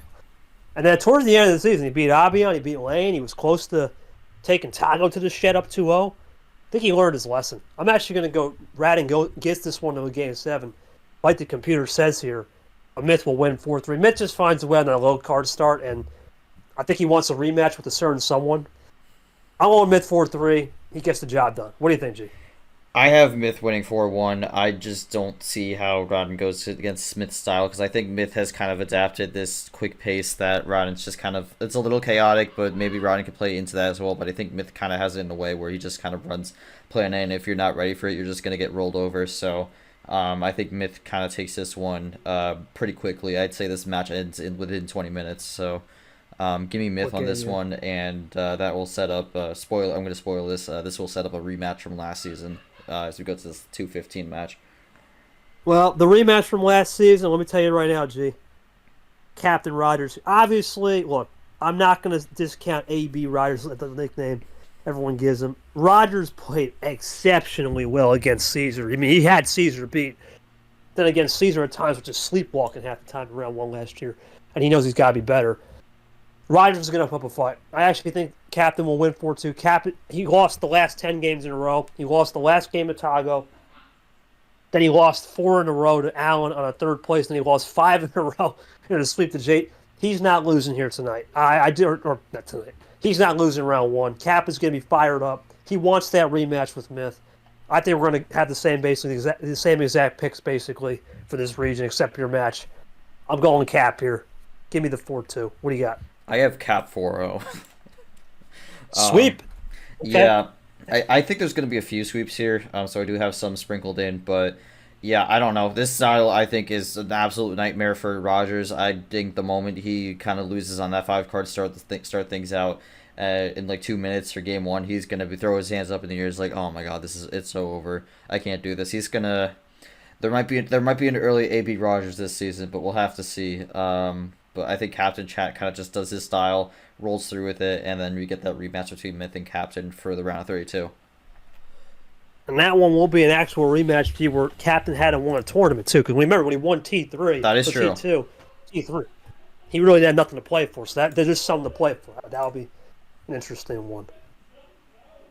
I really don't want to predict this next game because I like these guys like a son. Brad and Zach, I mean, obviously Brad is like a son to me. He does a lot of great things. We have a very similar play style. I told him personally back when I was 20. Now I'm 22. 22 years into this game. Last year was 21. I added next year 22 years in this game. Out of all the 21 years at the time playing Uno, I'd never seen a comeback like that where he lost to M and then found a way in T3. And Zach, I mean, dude, he makes so many great graphics for this league. It's a sentimental matchup, but I just don't see a world where Zach's got a shot. CPU says 4-0. I'm going to go Brad 4. I think Brad will lose one game, but I just don't know if Zach's got enough. And it's sad because I know he's a great member of this league, but you got to think with your brain here. Brad has had a phenomenal season last year. He was very close to winning it all. I'm going bad Brad. He's too much for Zach to handle. Zach's going to have to figure it out in T2 and be honest, stay in D1 personally where he really was. T2 is historically his best tournament, so we'll see what he does in T2, but I'm going bad Brad all day. 4-1. What do you think? I mean, Zach's definitely one of the best members here in terms of the league overall, but if we're looking strictly on the table, I mean, that's got to be someone you have to have more penciled in to be someone who runs it back in relegation tournament because, I mean, throughout this league's history, he has been one of those players who's not really shown much on the table, so I unfortunately think that continues here. I have another sweep predicted here, Brad 4-0, so I'm agreeing with the CPU here. I think Zach needs to find something desperately in these first 3 tournaments, otherwise I don't see any faith how he gets out of this bottom 12 here, and whether he'd be able to escape relegation again this season remains to be seen, because I think last season was a bit screwy and whatnot. Technically, he was supposed to play Clint, but then Clint had his whole falling out thing, so that match never technically happened. So Zach kind of just sort of just walked back in the D1, didn't really have any opposition per se. But yeah, I think it's going to be a tough season for Zach. He's definitely going to again have to start on a rough matchup, and I don't know if it's going to get any easier from here. Sir, yes, sir. Anyway. But let's move on. Next one, G. Man, this is a tough game for Ed Ziemba versus Andy. Obviously, Andy. I think it was Zay, right? He was formerly Zay, so he changed his name to Andy. Mm-hmm. Tough game. Ed plays the light switch. Zay plays a lot of chaotic, or now Andy plays a lot of chaotic style. It's hard to read his game. CPU says Ed wins in 7. I agree. I think Andy will put up a fight, but the problem is Ed he's changed his whole complexion, and he really knows how to give people a hard time. In fact, it would be a rematch if he wins with Brad, which would be something where Brad got the best of him.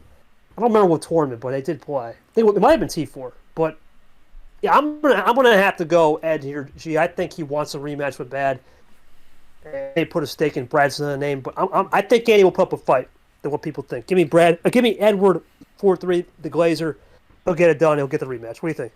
I think it's funny how between the offseason, Andy went from the bottom alphabetically to pretty much the top alphabetically in terms of the league. So kind of an inverse here. We'll see if that inverse helps them in this season. But you got to remember, Ziemba is someone who had a breakout tournament last season, made it all the way to the round of 8 in the May Masquerade, I want to say, if I'm not mistaken. Yes. May Masquerade. Andy's still kind of looking for that breakout. I think with the March, you're not really going to find a ton of... I don't know if you really find breakouts from people who played before. You definitely see breakouts from rookies, but I think Ziemba is going to be able to... With the monkey off his back where he was 0-7 in league history, he's had that off since May. I think he'll be able to start the season off pretty good, and I think he actually gets to win 4-2 here. Have a good start to the year. We'll see what he does against that hypothetical match against Brad. But I think Ziemba gets off to a good start here. Andy, we'll have to see. I'm not really sure how Andy will do. I could see him being someone who's on the bubble for Super League, but I could very much also see him being someone who's in that bottom 12 for relegation. But we'll have to just keep an eye out and see what happens with it all. Boomer bust for sure. A lot of agreements here so far, G, with the CPU and me. Well, really the CPU, right, and you. This one we might have a difference. This is probably your toughest match. This is out of the people who are getting promoted, I think this is the best matchup out of all of them, to be honest. Well, this is tough for you because you've been on the Brock train since day one. I mean, never forget the call where you said Brock gonna run in T5 and he almost won the thing, right? He did make Super League, was enough, right? Mm-hmm. Which I think is the reason why he didn't really care about T5 finale. Jenna is very patient, right? Brock plays the fade and knows how to drag out the longer games. He wants you to use your ammo, right, and get you in an ammo war. Will Jenna fall into that trap? It's a classic SEC, Georgia versus Tennessee. I'm going with my brother William Brock here, though. I think Jenna will put up a fight, but William Brock, with his fade look, when it's working, it's working. I mean, let's not forget, this is the same William Brock that took Nam to the woodshed twice. Right, he took a lot of people to the woodshed in T5. He beat Nick, he beat Jesse Turner, he beat Nam twice in a season. Let's not sleep on William Brock as the new master. I'm going Brock the Rock 4-2. The Rock is cooking tonight. What do you think, G? I think the thing is, if you talk about Brock being able to run those long games, Jenna can match that as well. She can go quick, she can go long. She's very flexible in terms of the pace, and she has a lot of great plays. You got to remember also, she had a phenomenal breakout run in the LCQ to make it to the D2 Championship, and then put up a really good showing there to end up getting promoted. I mean, got two wins in the D2 Championship, and then lost in the loser 16th, which was still enough to get promotion. Won the last few to get promotion, but Jenna has shown a lot of flashes of really good play, and I think this is going to be one of the best matches to watch out for. For me, I think with Brock, he doesn't really get off to great starts as we saw last season, so I actually think Jenna comes in here, storms in, and wins this 4-3 in a barn burner. But I would say this is one of the matches of the round to watch out for. So whenever this game gets scheduled, I would try, if you're able to make it, I would try to be there to watch it, because I think this is going to be a really good match. But I think Jana's going to get off to a storming start and wins this 4-3. I think Brock will have another good season, but again, we've seen that his starts have not been the best, so I think this is going to be another slow start for him this season. We'll see how Brock does coming out that Super League appearance. Definitely one of the good stream matches for sure. And speaking of streaming, G, number one guy. I believe this guy. I'm going to make it off table. This will be the number one streamer. Everyone's going to want to get a Seth Cole. We did a test with him. Phenomenal. Incredible talent. I think once he understands the Uno War will rival myself. I know everyone uses me as the standard. I think he's right up there. I'm going to say it's going to be me and him. We're going to be battling all year for that number one spot on the stream side. But that's off the table. This is on the table. Nick obviously has a lot to prove. He had a disappointing 2-win season. He made some headlines, of course, last year with, being ghost, but then he never did. He was a ghost the rest of the year. I think Seth's just going to have too much data on these guys, and he has to pay attention to these games even more than what he already was last year. That's a recipe for winning. Give me the recipe for winning, but Seth wins this one only 4-3. Nick he'll be fired up after some crazy losses with Lane, specifically with the whole bot. That's gone now, but I think Seth Cole's ready to play. Give me Seth Cole 4-3. What do you think? Yeah, I'm gonna say Seth 4-2. I think Nick is definitely another one of those players looking for that breakout tournament, but I think Seth was on the bubble from Super League last year, and he's gonna be looking to get off to a strong start here, so he can make sure that he's above it at the start of the season and beyond. I think there's a lot of potential for Seth. He's one of the players I would look out for to have a big burst of a year, similar to what Turner did last season. So I'd keep an eye out for him, and I think with the streams as well, and potentially chaotic nature of it. I think it's going to be quite the wild year for Seth Cole. So give me Seth 4-2 to start the year out pretty strong. No, trust me, he's not he's not JT. He's very professional. You want chaos, you want a little JT in there, but no, he's a very professional guy. He'll have some jokes, but I see how he does iRacing. You usually get those guys. You got to keep it pro. So I don't think it'll be chaotic level of, oh my God, we're gonna be crack cocaine, but it'll be a lot of good humor when he needs it. He's a good dude. Now this next one, Jay, this is a sentimental match. Obviously, a D2 2024 champion Steven, the only stream game that's not on the 1-4 line, ironically. And then Vapor, right, making his, as of right now, his final March Madness ever. He is planning on retiring as of now. He said there's a chance 2026 could open up, but he wouldn't be able to play, I think, in the fall. We'll have to see how the schedule runs. So he could pull an Eric Alvarola. Who knows? Oh, man, it's all good. But I think Steven's actually going to come in here with a lot of fire. He has the Super League experience. I'm not going to say he wins this game. I'm going to go with the Sentimentals 3, as the CPU says. I think this one goes 7. Even though CPU says Vapor 4. I don't think it goes 7. I think Vapor's going to be put into a fight here. But it's his last season, as of now. I don't see him taking this one lying down. I think it's a sentimental win. Give me Vapor 4-3. A lot of fans want to see it. This one's for the fans, for sure. What do you think, G? I unfortunately think the fans are going to be a bit disappointed with this one because, I mean, Steven's coming off a D2 championship win. He's technically a world champion in this league because with how D2 is, with how many countries there are, I mean, that's a world championship in itself. So Vapor having to go up against the D2 world champion round 1 is going to be a tough call, and it's going to be a tall order. And I mean, historically, Vapor gets praised, but he's really been in the mid pack for most of the season, most of the time in his league. So he's not really someone who jumps out and takes the reins of something and goes with it. Meanwhile, Steven was able to make back-to-back Final Fours in February Flurry and then the April Airwave in D2 last season. So we know can be capable of getting off to hot starts here, and I think he's going to get off to another hot start here. So I actually think this is one of the ones, I think this could go to 7, but I'm predicting Steven 4-1. I think I predicted a lot of D2 people. You could call me a D2 homer if you want. I get it. But, I mean, I've seen a lot of these guys play, and I think a lot of the people who did get promoted do have a lot of potential to do well in this league. And we saw the rookie wave last season. Will it be as strong as it was last season? I don't think so, but I think there's going to be a lot of people who are up in the contention for a at least around the Super League bubble. So I think Steven starts off strong, gets another hot start going, wins this 4-1. Vapor doesn't quite get off to the retirement tour start he wanted, but we'll see how he plays the rest of the season. But I know Vapor's going to have to look for something big here because historically he hasn't really had that big breakout moment. Vapor definitely going to be under the gun come T1, and probably when we get to T4, we'll start to feel, this is it. This is my last ride. So we'll see how he handles that emotion. Well, especially when we get to T4 and 5. Now, this one, G, you said what was the match? This one's going to be a sleeper match, too. Toasty Knight. God, I'm kind of dreading this one, to be honest, with logistics a little bit.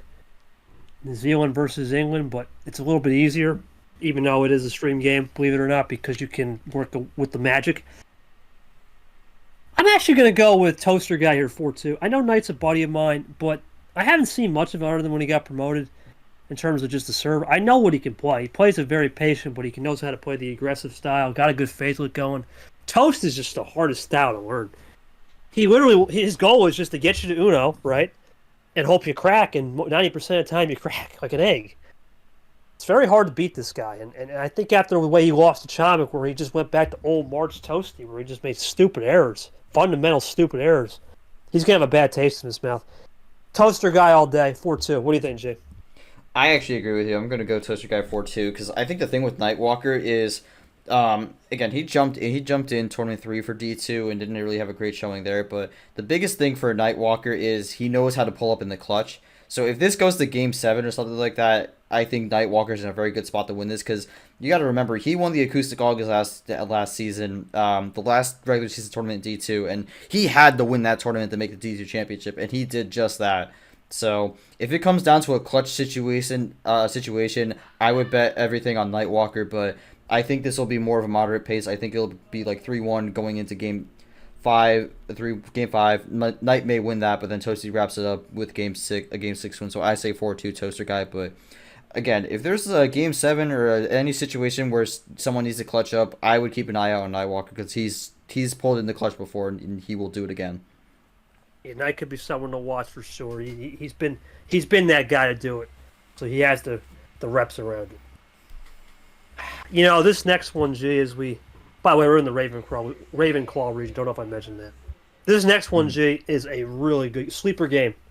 Carson sleeper game because Carson K Money, as I call him, has a lot of sleeper vibes. Everyone sleeps on him because he's 6-win player. He gets 6 wins, right? Won the sophomores, now retired sophomore, now new novice class, moves up to veteran, sleeper player, really lethal style in reverses. I noticed about him, he loves those reverses. Lara plays more with the vibes. I'm going Carson 4-2. Think Carson's just too money in round 1. He started getting a lot of Texas guys are money. Ard, him. Too much money from K Money. That's my new nickname for him. I know it's the Carsonist, but give me K Money. We sticking it with it. 4-2. Lara's going to put in a fight, but I think the reverse gameplay for K Money gets the job done. What do you think, G? Lara 4-1. I know that might be a bit of a shocker, but I think there's always someone who kind of sneakily pops up in this March Madness tournament that was in the prior season. I think Lara is my pick to potentially do that. So in terms of upsets, I think that's going to be one of the bigger ones. I think Lara is going to come out here and put on a show. Carson's kind of been a weird case because I think Carson definitely has potential, but there's been a lot of times where it just does not come to fruition. So I think this is going to be another case of showing potential, but just does not get the victory. So I'd say Lara gets off to a hot start here, gets a massive 4-1 victory, and keeps their run moving in the March Madness tournament for the season. Should be an interesting one. We'll see how both players, a non-stream match, will go, and they will play either Christian Tag or H. G, at one point, H was the man. I was praising him since that KT match in 2023. He was the man. He fell off like a cliff last year. Had the big Abion win, but didn't do anything. He was close against Caesar, had a chance against Yoshi. If scheduling had worked out, maybe he could have done something, but Tago had a terrible Super League. I mean, he was one and done. He got outplayed by Brad, and he's got something to prove here. I think Tago wins 4-2. I think H will put up a fight in a new season, but I'm just worried with a lot of distractions in his life. I don't know if that's a recipe. So give me Tago 4-2. What do you think? I've taken a look through most of the past two tournaments for March Madness with 2023 and 2024, there's always a big upset in terms of the high seeds, like the 1 or 2 line. And I felt like I couldn't go through this entire prediction saying that 1 and 2 seeds go 8 for 8 here. So I took a look to see which matchup I could see potentially being the best chance of a possible upset, and I came to the conclusion it was this one. Tago does not have a lot of momentum going for him. H is a weird case because technically originally he wasn't going to be here, but after some discussions he decided to come back, so we'll see how he does. But I think H, he's shown what he can do. I think he'll be coming in with a empty mentality, but Tago's going to be playing where he feels like he has a lot to lose. So I actually think this goes to 7, and I think something goes wrong for Tago, which H is going to be able to take advantage of, and he's going to end up winning this 4-3. That's my one big upset I'm going to predict, but I feel like there's going to be someone that gets upset here, because based off trends, there's not much of a chance that these top 8 seeds go 8 for 8 here. I think someone's going to fall in this first round, and this is the one I'm going to pick, and this is the person I'm going to pick here, so I have H winning 4-3. That's a huge statement right there, G. Tago loses that one, boy, oh boy, we're going to see some rage. We'll see. H would definitely start the trend to get back up to where he belongs, and in my personal opinion, maybe back to a veteran class, but he's got a long road to hoe. It's a tough first match. We go to the Slytherin region, and we started off with, I'm going to assume here you're not going to go against Tapir, but Tapir Ellison. This was a rematch. I mean, I was actually considering it, but well, you could keep going. Tapir's first ever career D1 match was against Ellison, and he has struggled with people in the past he's played times before, other than Sanford really, and Steven. I just don't see Tapir losing this one. Ellison, this is actually the only match I believe on paper has number change. Remember, Tapir was 062, Ellison was the 88. They both changed, and it's a number change match. I think that Lucky 13 gets it done over Jeff Gordon here. I'm going to have to go with Lucky 13 on Tapir. I think Ellison will put up a fight, but his ammo control needs to continue. So I'm going 4-1 Tapir all day. What do you think? I actually agree with you. I'm going 4-1 here. I did consider maybe looking at this as an upset, but I looked at this matchup and I looked back at the Aquatic April match, and I mean this was not a great. That was not a great showing from Ellison. I mean he was in the relegation tournament and was able to just survive through at least a solid performance, but I mean Ellison has some mentality issues where like he could kind of get frustrated if things are not going his way. So I think this gets a little out of hand early, and he's kind of just mentally out of it for the rest of it. So I have Tapir win this 4-1. How well Tapir will do, we'll see. But I mean, he won the February Flurry last season, so he technically already has a major win to his name, even though that technically wasn't a major at the time. But he kind of got grandfathered in with that change for D2, but. We'll see what happens, but I think Tapir's going to be looking to get off to a strong start here, and pretty much, I keep saying pretty much, and just boosting off what a good season he had last season, making it all the way to the Final Four in Super League. Gee, you probably don't want to predict this next match. Sharpie 500 is back on the table. Mr. Sharpie, and from what I understand, he is going to go for 10, 15 Sharpies on this. This guy is the most cracked out character in the league. I love it. I love this guy, ALP. He brings a lot of hype to the league. Yeah, he sniffs. Actually, he had non-sniffing Sharpies as well one time. This guy is a crazy influence in the league. Brother, this guy stinks! You might think he stinks, but you know what, man? That's character. I like the character, cracked out guys like that. Clay, I know him personally, but gosh, man, look, man, I don't like to go against my boy Clay, but gosh, what the heck happened with Uno Fan? I don't know what happened. The distractions are just way too much for him. The CPU says ALP winning 4-3. I'll go with it, man. I don't like to go against people I shake hands with, but damn, he left me hanging that night. So I got to go ALP here with the CPU. I think ALP's crackhead style is just really, really funny, and it gives a lot of je ne sais quoi, which is a French word for unique to the league that we don't have. Give me the Mr. Sharpie 500 for free. What do you think? I hate the cracked out style, but I also hate that I actually kind of agree with you on this one. I have ALP winning this 4-3. Clay, I don't really know where he's at right now. He's kind of always been stuck in that mid pack. Besides that phenomenal tournament 5 he had in 2023, where he almost won that tournament in mid Super League, but. I don't know where Clay's at right now. The fantasy thing he was kind of a part of, but it was also kind of a disaster on his end. And ALP came onto the scene in March last season. You got to remember that he beat Onjack in the first round when absolutely no one expected him to. He was the last seed. He wasn't technically the last seed in that tournament, but he was realistically the last seed in terms of expectations. So March has been his tournament where he kind of proves people wrong. So I think he gets off to another start here. I wouldn't say hot start, but I think he's going to be able to manage to find a way to win this one and wins it 4-3, and hopefully the Sharpies are used minimally, because that is not a fun trait to have. It's not one of the worst gimmicks in the league. Sorry. It's not great. Yeah, it's ALP, man. He's the out mount for sure. Well, gee, speaking of another cracked matchup, we got Lane and M.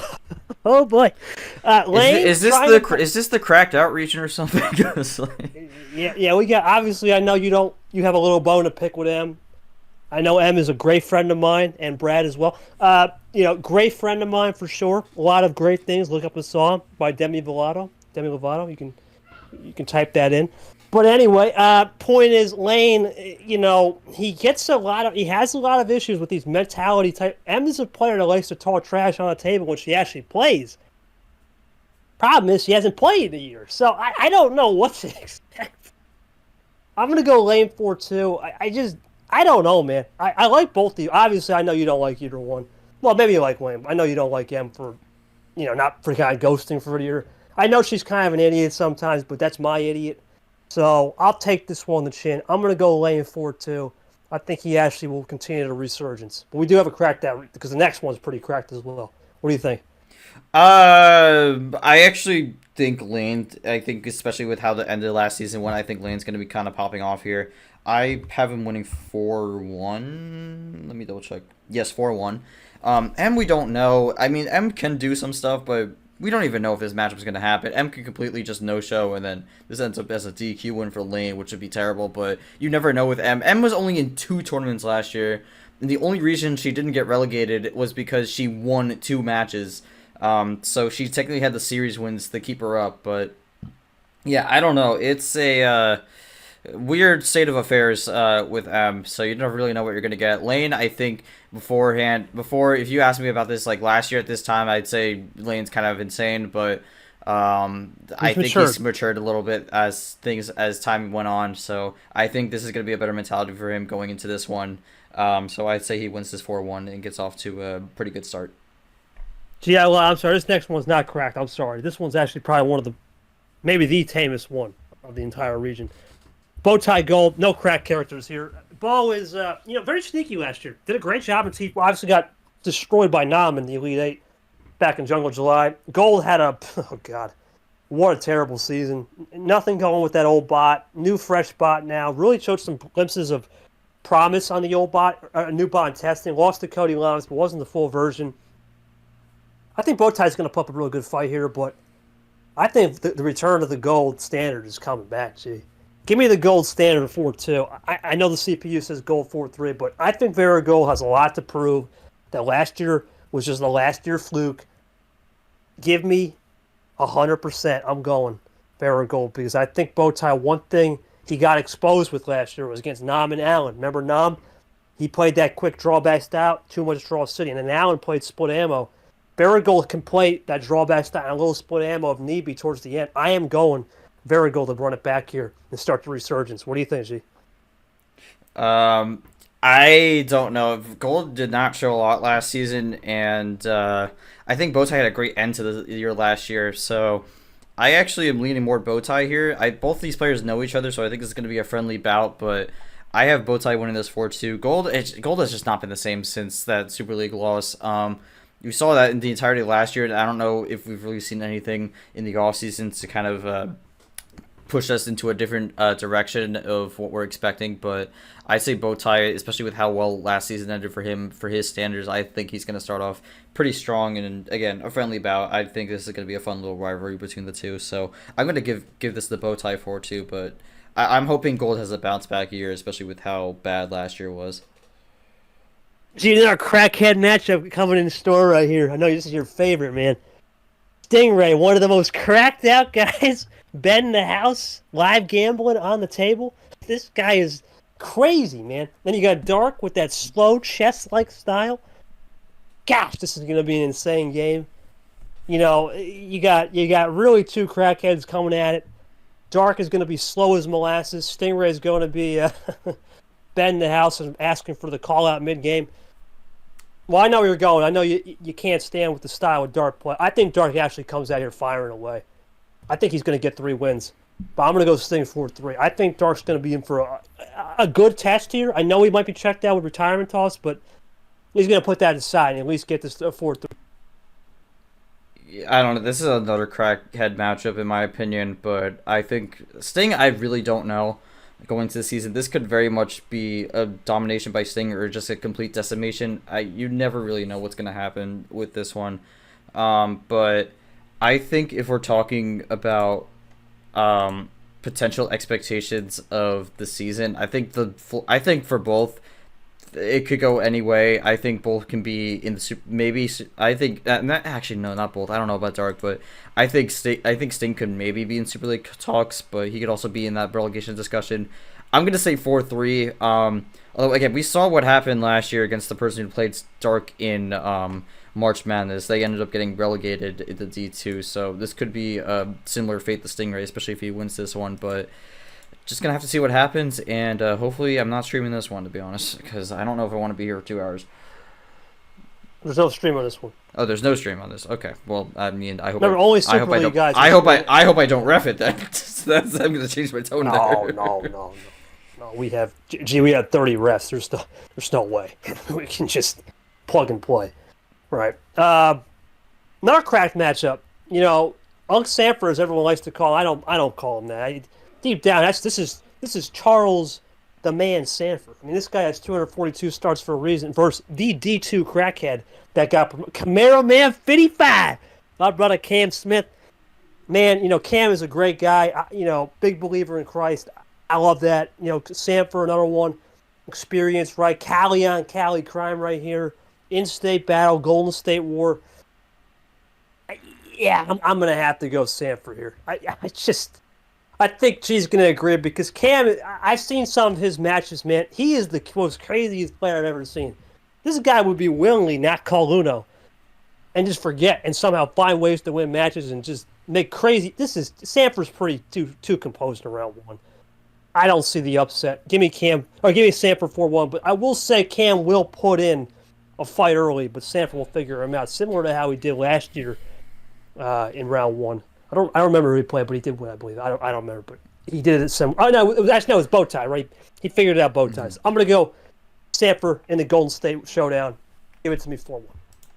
I mean, ironically, we talk about starts and how Sanford at least was off to a decent start in terms of how his season went last year. I mean, Camaro's played hockey in the February Flurry round 1 last year and lost 3-1, so he's not really known for getting off to those hot starts, and we really don't know what he's going to bring to the table for D1 because he's kind of all over the place. He has shown some flashes where he could be really good, but he has only one Elite 8 to his name in D2, but was able to nab promotion with a solid 5th place performance in the D2 championship. But I think Sanford's just going to have his number here. Give me Sanford 4-1. Gets off to a good start here, even with all the potential distractions that are coming up this season.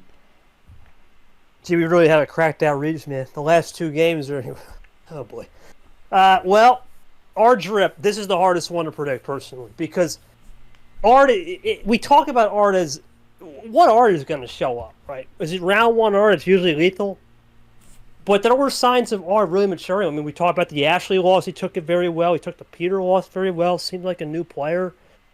Hasn't been crazy with it lately. He's just been a lot more mature with that pro check show. Grip, I know him a lot. He's a great brother of mine. You know, great friend.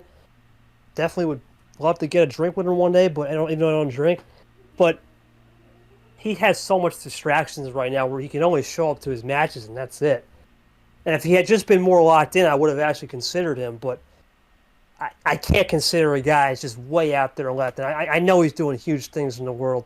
I think Drip May will have a time in the summer where he can open up his schedule a little more, but I'm going with the CPU, R43. I think Art, he's so inconsistent, but this is his home, round one. Don't think we can discredit that. Give me R43. Gonna be a good game. Probably one of the better games to watch for sure. What do you think, G? I'm gonna go for the stunner here. I think round one Ard kind of takes a bit of a backseat here. I think Drip's kind of gonna be motivated to try to have a turnaround after what was supposed to be a hopeful season kind of ended in disappointment.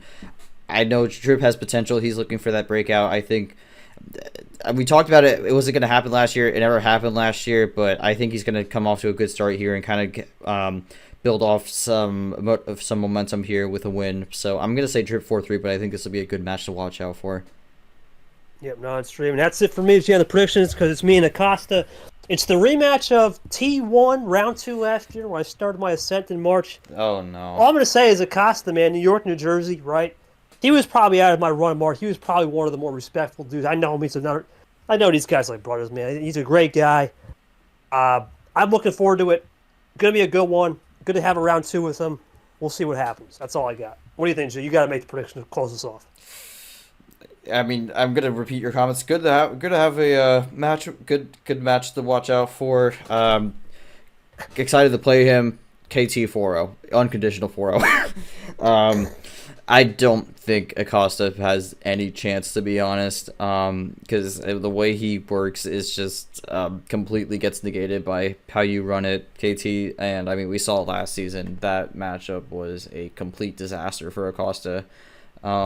I mean, he lost. Didn't he lose 4-0? If I'm not mistaken, 4-1. He got one. Okay, he got one, but I think with how Acosta goes, he barely escaped relegation. Also, last season was just barely above the bottom 12. But I just don't see how this is going to be a good season for him. He was able to nab a single win. I think he only nabbed one win last season. I just need to pull up these sheets Fitzwater. here. He beat Fitzy. Yeah, he beat Fitzy, and Fitzy got relegated, so he technically does not have a single win on anyone who is in the D1 field this year. So I think it kind of spells disaster for him. So I honestly think it's going to be a rough start and a rough season for Acosta. Give me KT 4-0 to end this off. Bit of a bummer to end it on, but that's just kind of how this bracket plays out. Yeah, you know what? It is what it is, man. It's going to be a good game, but we always got to do the hot take segment. This is a tough one, man. What's a hot take in round one? We're just going to keep it to round one specific. You got any hot takes here? I mean, I already said H was going to be Tago, so I guess that would qualify as a hot take. Well, that's more of just based off the trends with the upsets in terms of the 1 and 2 seeds. But I almost picked a 1 seed to lose, but I just looked at the matchups. I couldn't realistically pick any of them. The closest one I was thinking of was maybe Leah over Turner, but I don't think I've seen enough from Leah to think that would be the match where she finally gets that first win. But I think the rookies for the most part are going to do pretty well. I know Monaco and Em are technically still rookies because they didn't complete the full calendar year, but I think for the D2 promotions, I think there's going to be a lot of success there. I think they'll have good starts to the season. How far they'll go, we'll wait to see on that. But I think there's going to be a few wins here and there. I think I have 5 of them winning. Let me double check. 1, 2, 3, 4. What is there? 10? So 5 would be half. I think I have 4. So I mean, 4 of the 8 the D2 promotion. Let me double. Actually, no. Is it 4? Well, it's 10 rookies if you count. It's 10 rookie. It would be 10 rookies, but I would have 4. I would have 4 of the 8 of the D2 promotions winning. So I think they have a solid turnaround. Even the people who lose, I think, have some decent showings. In terms of hot takes, I mean, I think Dark Sting goes over 2 hours. I guess that's another one. Man. That is I don't think that's gonna be a fun match to sit through if I have to. I'm not really sure. Okay, do you have any specific hot takes in terms of the matches this round, because I'm kind of at Yeah. a loss for words here. Besides any potential upsets or even just I guess the 2 hour mark for Dark Stingray. I think Mac would be, I guess, the only hot take I have with the CPU. That's a shocker. Mac getting it done, that would be a shocker. But it is. But the thing is, it's hard to really say it's a hot take because every time it's Pat Johnson. See you Game 7. Book the ticket. You look at this picks. Like Gold is not really because he's been improving. We both agree on hockey, right? It doesn't really count. I guess the only one I could potentially say is you had the Larry Hua hot take, right? I mean, I did have Larry winning 4-1, yeah. The only one I guess I could say out of this round that could surprise me is maybe Arya makes a deep run. Wins that game and could make a deep run. But is that really a hot take? It's hard because if we just go rounds, if we go, let's say the whole tournament, I think Arya probably is the one to watch because you just don't know what to expect from her. As well as I think background character could be someone to watch, right? That's a pretty favorable region. Excuse me, favorable pod because Logan beating Monkey, I guess, would be a hot take on my end. I think the best round, believe it or not, I really think that Orange Rip could be the best first round game. I really do think so because both guys are going to be on a non-stream. We know Art is very good in round 1, but we also know Drip has got some motivation he would like, right, if he can get sorted. That could be a very sleeper round 1 game. Stream game-wise, I think naturally I'd have to say Steven Vapor because of the story behind Vapor's final year, right? That's almost naturally going to be the best stream game in my opinion because there's just a lot of good storylines. D2 champ, a guy that's basically the old guard versus the new guard, right? That would be a really good one. I think Jenna Brock would be very good. I think, believe it or not, if Gon can not have any distractions, Ghost Gon could be something to watch. But it's really hard to say a hot take. It really is. I don't think there's one I can really pinpoint. I think when we get into we keep getting into the tournament, we could see some really cool one. Do we see the first time match with Allen versus Ashley with the split ammo? Does Ashley finally get a split ammo player? The one style she hasn't seen. Is it the rematch of Pac versus Nam? Do we get that? Do we get a crazy match of the hosts battling it out? KTR? That'd be something, right? Or KT, either way, we get that. Right, the CIA versus the FBI, as the shorts joke is. Do we see a match of the West Coast between Sanford and Sting? Cali, Nevada, we got that going. G, can you pull the upset off of Yoshi and maybe get one of your D2 compatriots gone if he can pull it off of Ghost? There's a lot of new storylines because you're a commissioner of some of these guys that play and you watch them, and then I'm learning all these guys on a stream for the first time up here. Right? How are they going to handle a question? Yeah.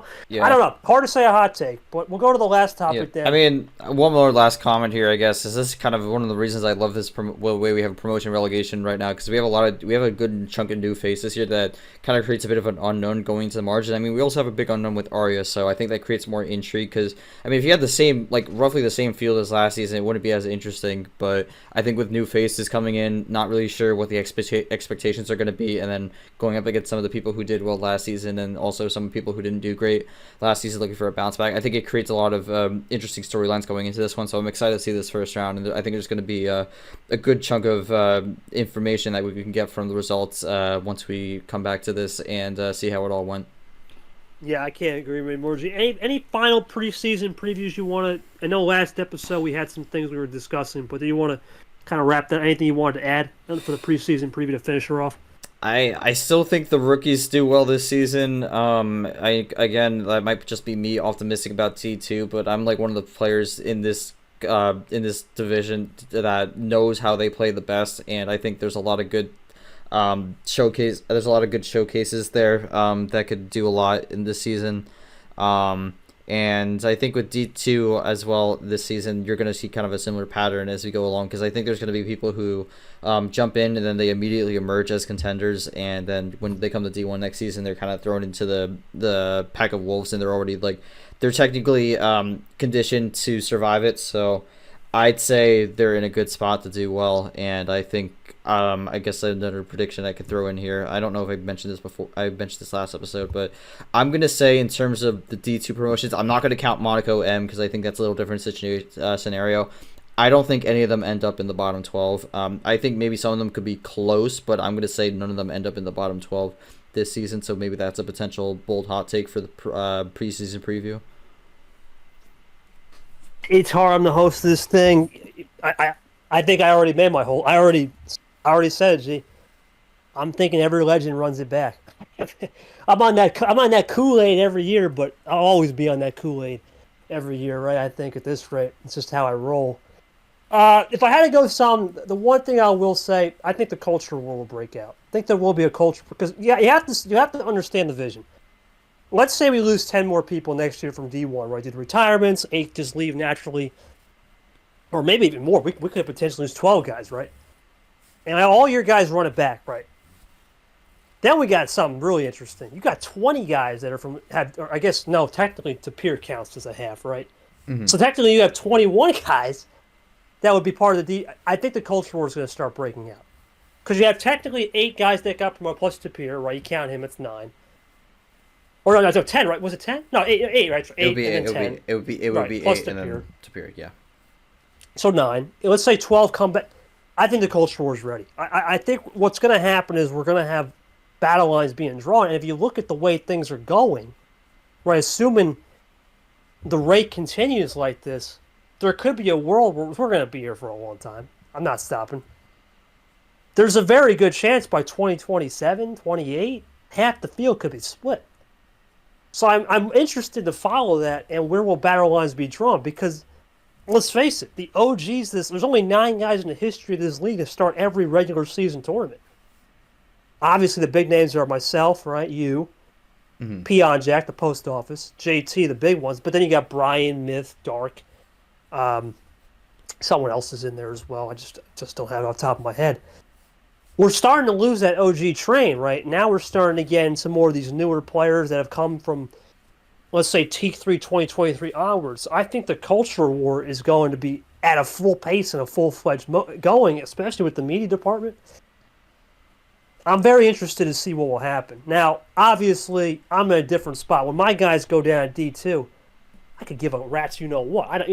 Personally, the guys that went down this year, they gave me a hard time as a player, and as a commissioner, they don't mean much. Now, these guys that come up, once I start to understand how they play, they understand the culture. We had a little promotion. Caesar's their personal assistant and whatnot.